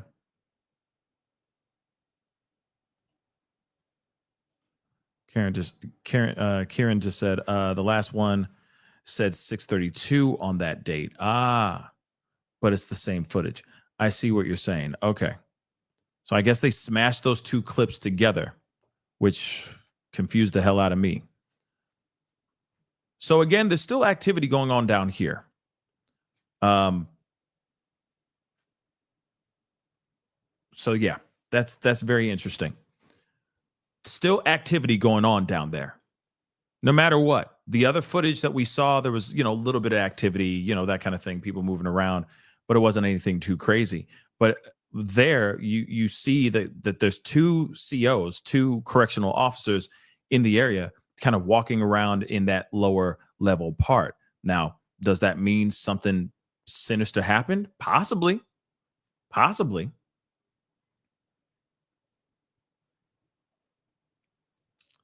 Hold on. I'm just checking to see if there's anything more. But what is for sure, they're saying that the stuff that the footage that we saw is the actual footage of that moment. Let me see here. See, look, I want you guys to see this too. It's going to be hard for you guys to see this, but look, okay, at the bottom here, this is the very next morning or the following. This is saying right here, no, I'm not looking at the wrong footage. I'm actually not looking at the wrong footage. Hold up. Newsflash, everybody. Look at this. This is the very next 2 minutes after midnight. If I have that correct.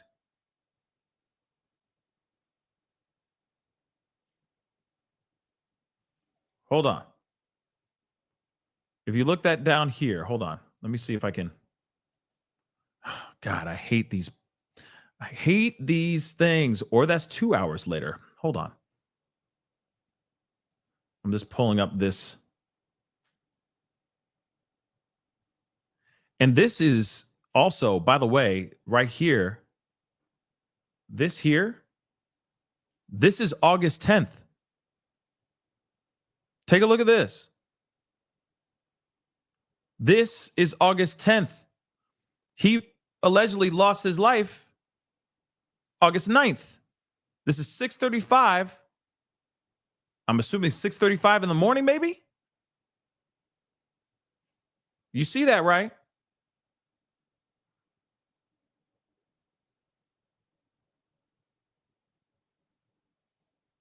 Take a look. 6:30. And this is August 10th. Now, let me just make sure, because everybody's starting to ask all these questions. Hold on.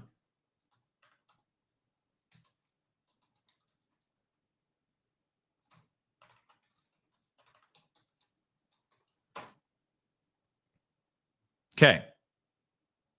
He was found passed away, okay, on August 10th.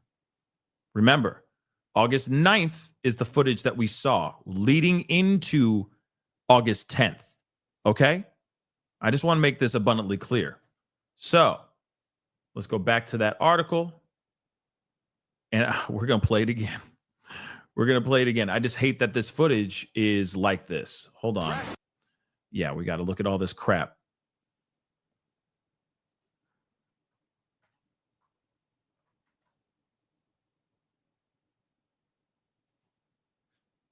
Yeah. Hudson Rex. That is a show. That really does exist. Yeah. That does exist. All right, move on. Come on. Okay. Let's get back to this. Oh, man, what a pain in the butt. Okay. Like I said, can't do much with this, but look, this is August 9th, 2019. Don't worry about what's going on up here. Okay, forget what level, all that stuff. I'm just trying to clarify this piece, which is incredibly important because all y'all are saying certain things. So I want to clarify really quick. August 9th, this is 2:23 or 11:59 p.m. right before it turns midnight. Just so you guys can see that. Now, they're going to be skipping, I'm sure, or it's going to keep bleeding through. Okay? Now, midnight. So now is technically August 10th. Take a look. It is midnight and 11 seconds in. All right?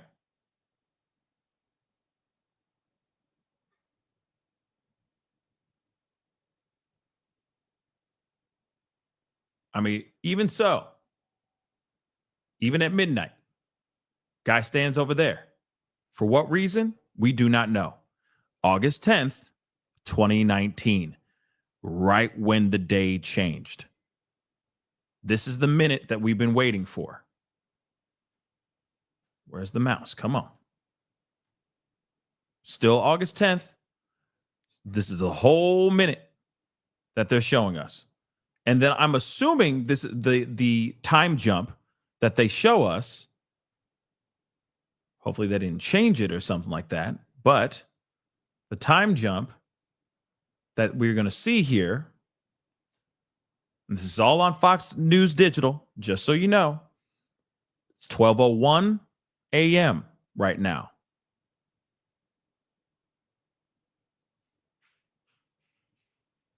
$12:01. Still no change in time. Hold on. Still no change in time. It's 12:01. Guys walking up the stairs.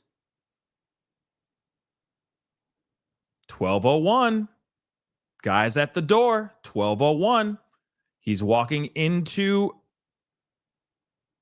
that cell block. 12:01. 12:01. 12:01. 12:01. I'm just making this abundantly clear.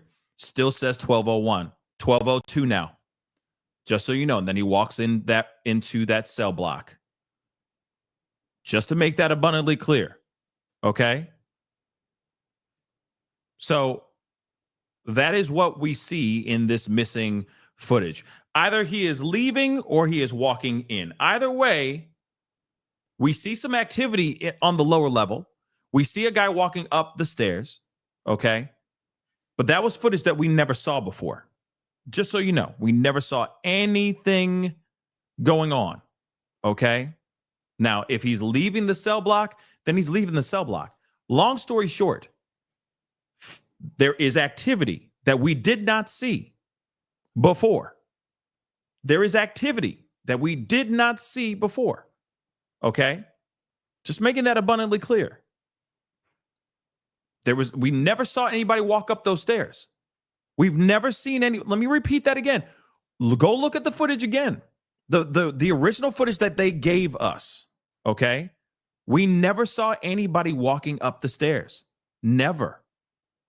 We saw a little bit of activity down there, questionable activity, but we didn't see anybody walking up or walking around in the area. So that's what's interesting to me. Okay? It could be something. It could be nothing. But nonetheless, that is something very interesting. Okay? Let me get out of here. Okay? Because there is something else I do want to show you. Now, again, like I said, maybe I have that part mixed up. I could have sworn that door either was his cell, the door to his cell, or was the door to the cell, his cell block, right? Where the guy's walking up the stairs and going towards the cell block. Maybe, and of course, a bunch of you guys are saying I have that wrong. If I have it wrong, I apologize. But no matter what, we have never seen anybody walk up those stairs or move around that much in that time, during that time. That minute, that over 2 minutes was taken out. Why would they take that out? Doesn't matter if that's the cell or or not. There's activity going on. Why did they cut that out? Why? That doesn't make any sense. The other thing too is if that's the only security cam that they have in that particular area, why wouldn't they have more security cameras everywhere else? Not only just for more clarity, right? But also, let's not forget to protect those that are actually holed up in those cells, okay, in those particular jails. Some of these people are high-profile people, high-profile criminals that are being locked up in these jails. Why would they not have other cameras, multiple angles for us to look at? That's weird too. Okay? But like we heard, oh yeah, see how it is, how it was set up. It's old. It's a 1990s video camera, and it shuts off every minute. A minute before midnight. Now we're hearing that Pam Bondi, Attorney General Pam Bondi, lied to the public, lied to the American people. Period. It doesn't matter if there's nothing sinister going on. She lied. That's it.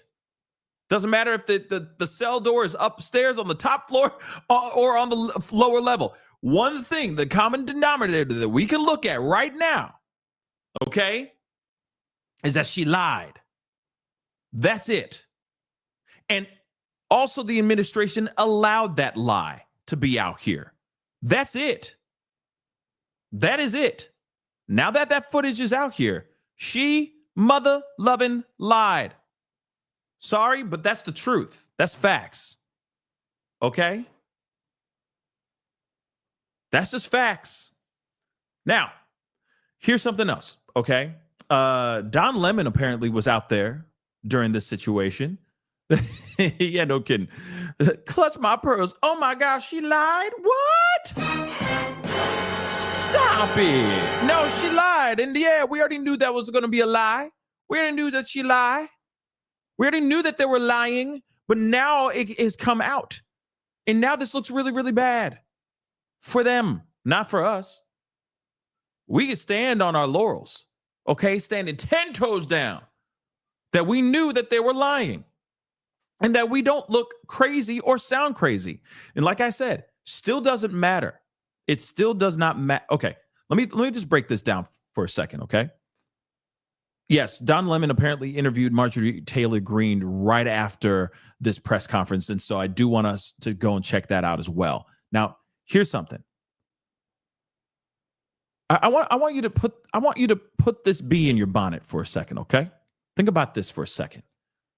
Well, first off, they lie, okay? They lie big time. But what's crazy is that first off, they said, drain the swamp. They did all that stuff. Soon as we're like, yeah, drain the swamp, let's go. You know what I mean? They're like, we're going to expose all the stuff about Epstein. We're going to, release the hounds, release the Kraken, right? When it finally comes to 0 hour, they say doesn't exist. Then they say we have footage of the cell in which, or the cell area in which he allegedly lost his life, right? And it shows proof positive that he didn't. That no outside force was involved in his demise, right? This is what they said. They give us the footage, but not all the footage. Then they say, oh, the footage, we'll see what had happened is, the camera be old. But we're going to find a way to get that footage to you, which basically means, by the way, means that the footage did exist. But they said that they didn't have the footage at first because the camera's cut off. But then they said, we're going to try to get that footage to you guys. So which means that they do have footage of that minute or so, right? Makes no sense. But what's sad about this whole situation, like I said earlier, is that while they sit there and try to sit there and say with their lies, oh yeah, see what had happened was, what's sad about this is, let's just say the footage that we just saw just a second ago is nothing. Proves nothing happened. Prove that maybe indeed Jeffrey Epstein did that stuff. He did that thing, right? Himself. But what's sad about this is that people are going to look at that footage, realize that Pam Bondi and the administration that be lied to the American people, and they're not going to let that go. You realize that, right? Doesn't matter if the person's walking upstairs or downstairs or playing Parcheesi on the lower level, or you see a random dude in an orange jumpsuit walking back and forth. Another guy's doing jumping jacks and all that stuff. It doesn't matter. And nothing happens. He's just sitting there going, I'm having a great time here, learning how to bake. And oh my gosh, can't wait to go into my cell all by myself. It doesn't matter if he was sitting there even saying all that and he was still found gone. The fact that they lied has just jacked up and messed up the whole situation for them. That's the thing. It could be like, oh, there he is, drinking tea, cross-legged with the CEOs, having a great time playing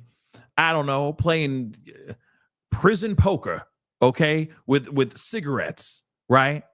Look at him. He's having a great time learning he's putting with some people, so on and so forth. He's having a great time. See him leaving and he's waving at the camera. Completely fine. Say that's what happened in that entire minute. Let's just say. What's sad is everyone's going to ignore that part. And they're going to focus on the fact that they lied. And if the fact that they lied over that small thing, what big things could they be lying about? You see what I'm saying here? Do you see? Do you smell what The Rock is cooking? Okay. So again, this is not good. It's not good. Still not good. She lied. The administration allowed her to lie. And now the footage is out. And they look like Boo Boo the Fool. It's not good. And so there's going to be an uproar of a demand for her to step down and resign. Wait for it. It's going to happen again because she lied to the American people. And there's no way that they can get around this now. There's no way she can get around this. But Trump, because he really likes her, he really likes Pam Bondi, he may stand 10 toes down defending her honor. Still don't know why. Still don't know why he wants to defend her after she straight up lied before. Now she's been caught in a lie. In fact, they found out that they took two different videos and stitched them together and tried to pass that off as the footage to the American people. Now we're seeing the original content, the true content of the night before he was found gone in his cell. People are going to step forward and demand her to resign again. She's probably losing all of her hair right now. She probably ain't eating much. She's probably sweating bullets. Probably, losing a whole lot of weight because of the stress. Breaking out into hives and stuff. Because she tried to swindle us. And now we're seeing that she lied. And this is coming from Fox News Digital. This ain't coming from CNN or some hardcore left, woke, damn liberal page. Nope. It's coming from Fox.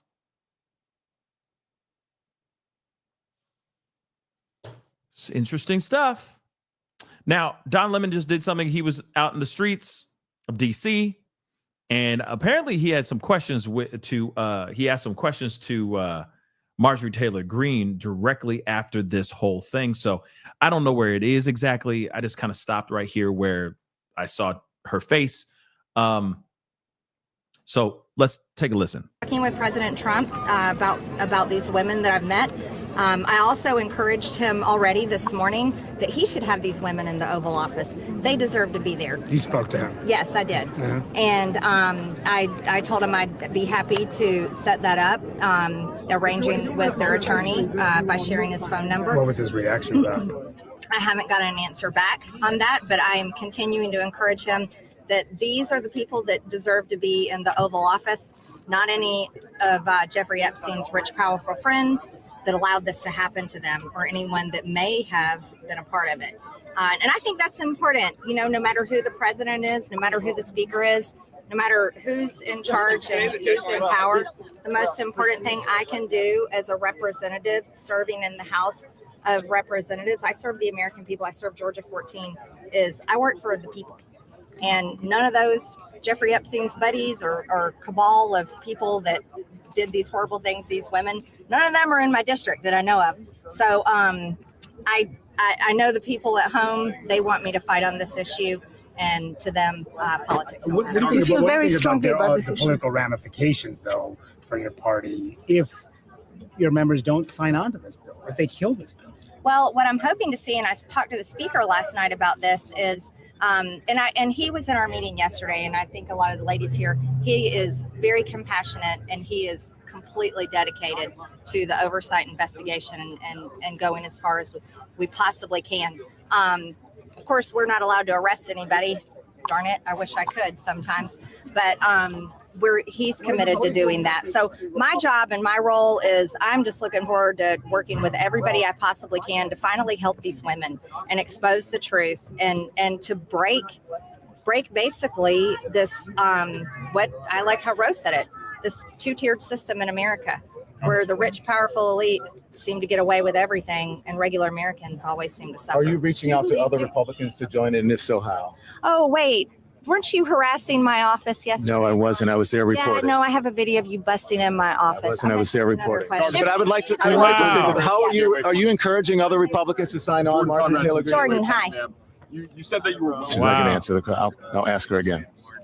Give us some of those names, please. I haven't been given the list of names. Wow. But I'll be working with the women when they're ready to put that list together. Oh, and snap. you heard I from didn't the expect young that. woman that was talking about that. When they're ready to put that list of names together, if they allow me to do so, I'll be happy to walk right in that Capitol and say it. It's an important question, and you didn't answer it. Do you mind answering it, please? Then will it be binding, and will it force the administration to comply? Yes, so it has to pass the House, and then it has to pass the Senate, and then the president needs to sign it into law. That's how our legislative process works. Congressman, How are you encouraging other Republicans to believing these women, sign on? their stories, and giving them a voice He's versus trying. the dozens of credible accusations that have come forward of sexual abuse victims of Donald Trump? What is the distinction he between gets their her. situations? Well, I think what we're seeing here today is these Dang women are it. standing out here and talking about how they got no justice under the Biden administration. They got no justice under the previous Trump administration. They got no justice under the Obama administration. They got no justice under the Bush administration. They got no justice anywhere. And these women, I haven't heard any of them accuse Donald Trump. But I have. I was heard- asking though. I know. I'm not addressing that. I'm answering your question. This is about what they're talking about today. They were abused by Jeffrey Epstein, and they say others. They say there's a smaller group of them that were abused by other men, and they are going to discuss a time and a place if they want to name those names. Would you name them on the House floor? Why do you think the White House is telling Republicans that this bill is a hostile act? We already talked about that. I know you said, Yeah, but I why? know. But why We would already the president covered it. characterize it? I'm not the news. I just wanted to say thank you so thank much. you. I'm a survivor, and I really, really appreciate everything that you've been doing to support this bill. It's really important. So thank you for being here. Thank you for speaking. And thank you for what you said about the elite and how we really can't let anybody get away with this. This is, it's an act of hostility against all survivors across the country, and it has bigger impacts than just victims for Epstein. It has, impacts for all victims. So thank you for being here. I appreciate it. Thank you. God bless you. Oh my Okay, I gosh, guess she. this I is guess great. she a This is best terrifying. friend. Yeah. Congresswoman, the last question you answered from that young lady, I was with them Excuse yesterday me. at your office. Pardon So me. what are you doing to encourage other Republicans Republicans Pardon me. to join Excuse in. me. Can you answer my questions? I am also a survivor. I want to. No, what you've been fired for being a misogynist. No, I'm not. CNN. We can talk about things that are not true, but I would love to stick to the point and ask you. You can follow the protocols and talk to my I'm doing. my staff. I'm following the protocols. No, I'm you're talking not. to No, these you folks right harassed now. my You can office. answer my question now. You disrespected my office. I did you not. disrespected I did not. me. I came in with and a group you of people. rushed in my I office did not. yesterday with I your did not. people that were Tesla takedown that attacked Tesla The people dealerships. who I followed. So can you move out of please my answer way. my question, Move out Congresswoman? of Why my won't you way. answer the No, question? because you're disgusting. Okay, and why do you say that? Why the personal attacks? To the right. Why the personal attacks, Congresswoman, instead of answering the questions? Especially as a survivor of sexual abuse, I would like to get a question from you. How are you encouraging other Republicans? Donald Trump. Is that a problem for the president? Excuse me. You give me space to walk, please. Is your stance on this a problem for Donald Trump, Marjorie? I can't hear everybody. When the MAGA base, Can somebody move him out of the way? Thank you. Thank you, Anna. Look, it takes a woman. How about that? You're Congresswoman, don't push me. Don't push me. Okay, don't hit my shoe. Yeah. What was that? Yes. I'm trying to go back to Reagan. Guys, make a path for enough Republicans on board. Hey guys, make a path. I'm gonna let you get in front of me. Right, so you're on my section. So, Congresswoman, will you please just answer my question? How are you encouraging other Republicans? Stop touching me. When the MAGA base is not in line with Donald Trump, is that a problem for the president? Can you answer my question, Congresswoman? Respectfully, I'm asking. Don't push me, sir, please. Hey. You were thrown out of my office. I'm just asking you a question. Breaking the line. I'm not breaking the line. You're pushing me. That's assault. So, Congresswoman, can you answer my question, please? No, I didn't get your email, Rick. Wow. Are you reaching out to other Republicans and who? How are you doing it? This is. Let me ask you. I saw Nancy Mace having a panic attack yesterday. She asked me to not show the video because she wanted me to respect her privacy, and I didn't. What do you think about this? This is traumatic for a lot of women and survivors. How are you doing? Oh, thank you. Oh my. Oh my. And then that whole thing just, they lost their feed, it looks like. I am a survivor of sexual abuse, and I wanted to keep the topic. I did not stray on anything. She tried to distract. She personally attacked me for things that are not true, but she wouldn't answer the question. I went to her office yesterday with a group of American citizens who wanted answers. They knocked on the door. They were very peaceful, and they did not harass or bombard her office. And so, look, I think that this is what journalists should be doing, demanding answers. She won't answer, she won't answer. I don't control her lips. But what I can do is control me asking questions and not giving up on that answer. I'm going to continue. Interesting. That was okay. That was interesting. Yeah, I mean, he wasn't, I don't think he was being disrespectful. I think he was just asking the question.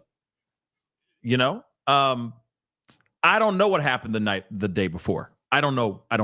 All I know is that he walked up and was asking her questions, right? That was very full court press. Right. Yeah, it was. It very much was, but you know how it is. It's like, oh, snap, she's mad. Ooh, let me keep going. Let me keep asking. Let me keep pushing. Maybe she'll lose her cool and do something bad. Do something that will be you know what I'm saying? It can be very interesting out here with some journalists. I'm not saying that he was doing that, but I feel like he's like, okay, are you going to come at me like that? Well, I'm just going to keep asking you these questions. I'm just going to keep annoying you. I'm just going to be that little fly in your face, just asking you questions over and over and over again. Very interesting. I thought it was going to be a different interaction. Some people do that kind of journalism, and some people don't, right? So that was something. That was something.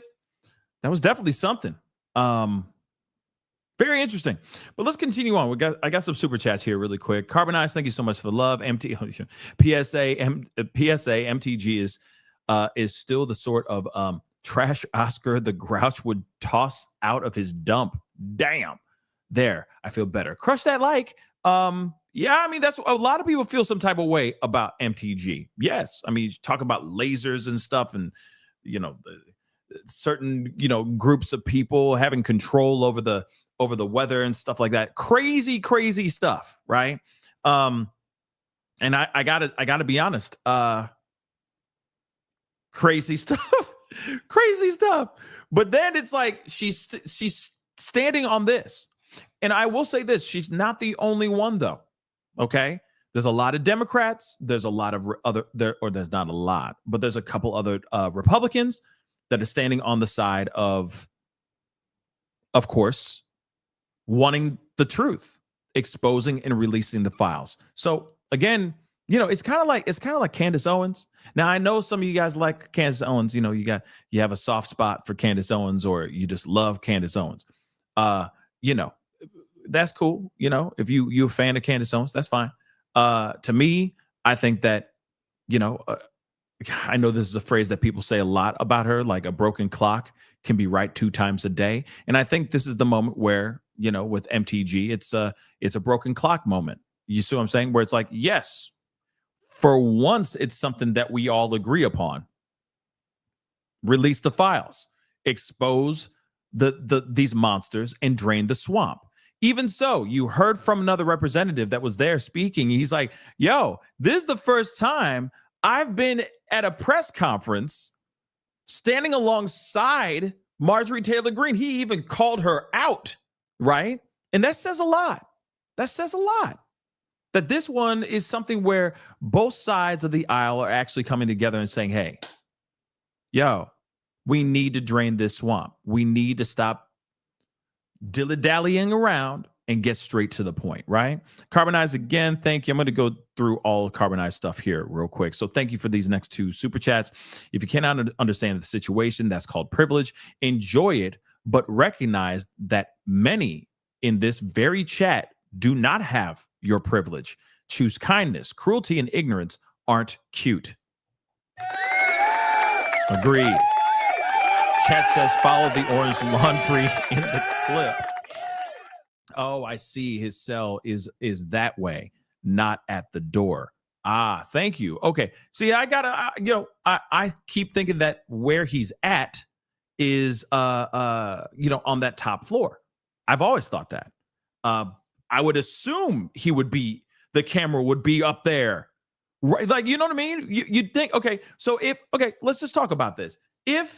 Let's just go back to that footage real quick. I'm not playing the doggone footage. I'm just going to show you guys the still. Now, if his cell is on the bottom floor, let's just say that. Let's just entertain that for a second, okay? Now, I know, I thought his cell was 46, or the door was to his cell. The number 46 is right there. In the front top floor to the right, says 46 on the door, okay? Or beside the door handle, right? I thought that was where he is because the camera's right there. So it's insane to me that if he was down on the bottom floor and behind that wall, okay, where we can't see not a damn thing, why would they give us camera footage why would they give us this camera footage? You see what I'm saying? That's sus as hell too. It doesn't make sense. You'd think that they would have a camera pointed towards that hallway or towards his door or something of that sort, right? That makes no sense. So still, it doesn't.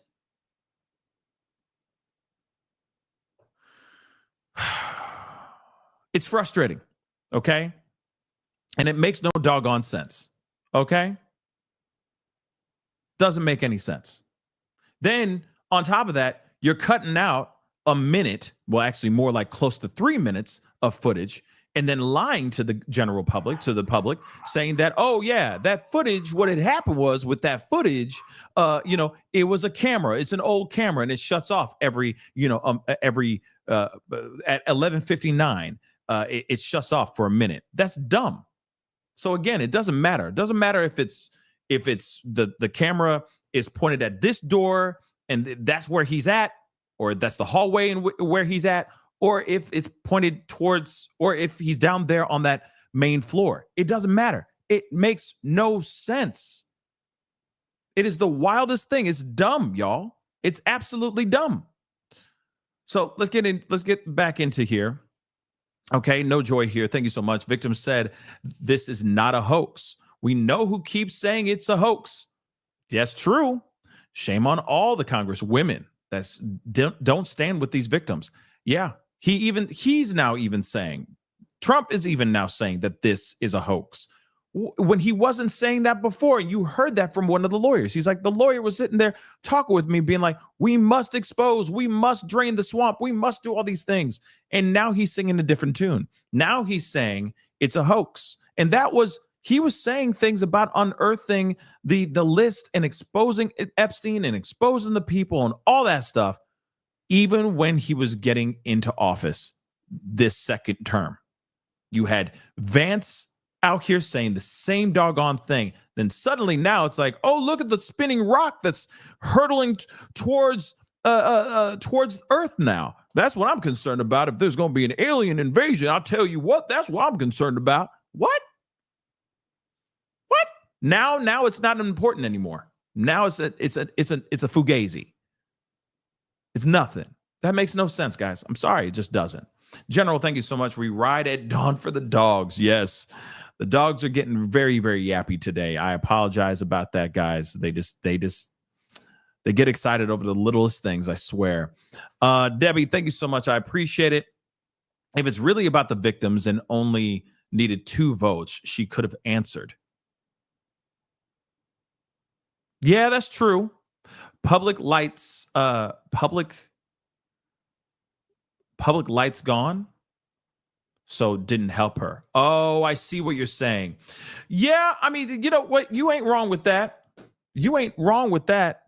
You know, suddenly it's like, hey, the cameras are not on me like that anymore, and I'm not with the survivors, so I can actually treat people like trash again. You know? Oh, I don't like you, so I'm not going to answer those questions from you because you did something yesterday that I didn't like. It's crazy, right? She's like, F you. So what did Don Lemon do? He said, oh, F me? Oh, F you too. I'm going to follow you and ask you these questions until you answer my questions. And this is going to make you look like Boo Boo the Fool, not me. I'm just asking the question. And then he said, I'm a survivor as well. He goes, I'm a survivor too. So I do want to know your thoughts on this. I'm a survivor. You just hugged this woman right there. When she said I'm a survivor too. I'm not expecting you to hug me. I'm just asking you to answer my question. That point is not wrong. That this is beyond political views, right? This is about getting justice. That this shouldn't be a political thing. Interesting, right? It's just interesting stuff. But guys, it was a lot longer than I expected the press conference, but it was a much needed press conference. Okay. I'm very, very happy that that people were able to step forward. They were able to be brave enough. I commend, all of the women that stepped forward today. And there's plenty of others. I mean, remember, they said well over 1,000 victims at the hands of Ghislaine and J.E. Okay, this is some serious stuff. So hopefully at some point here, we'll get more information, more people speaking out. They also said something that I think is pretty wild too, is that the victims are thinking about putting together their own list, which could be extremely dangerous. Just so you know, because there's probably names on that list that aren't even in the Epstein files that the government has. You never know, which will be wild, right? But then you got to be careful because they have to have backing with that information.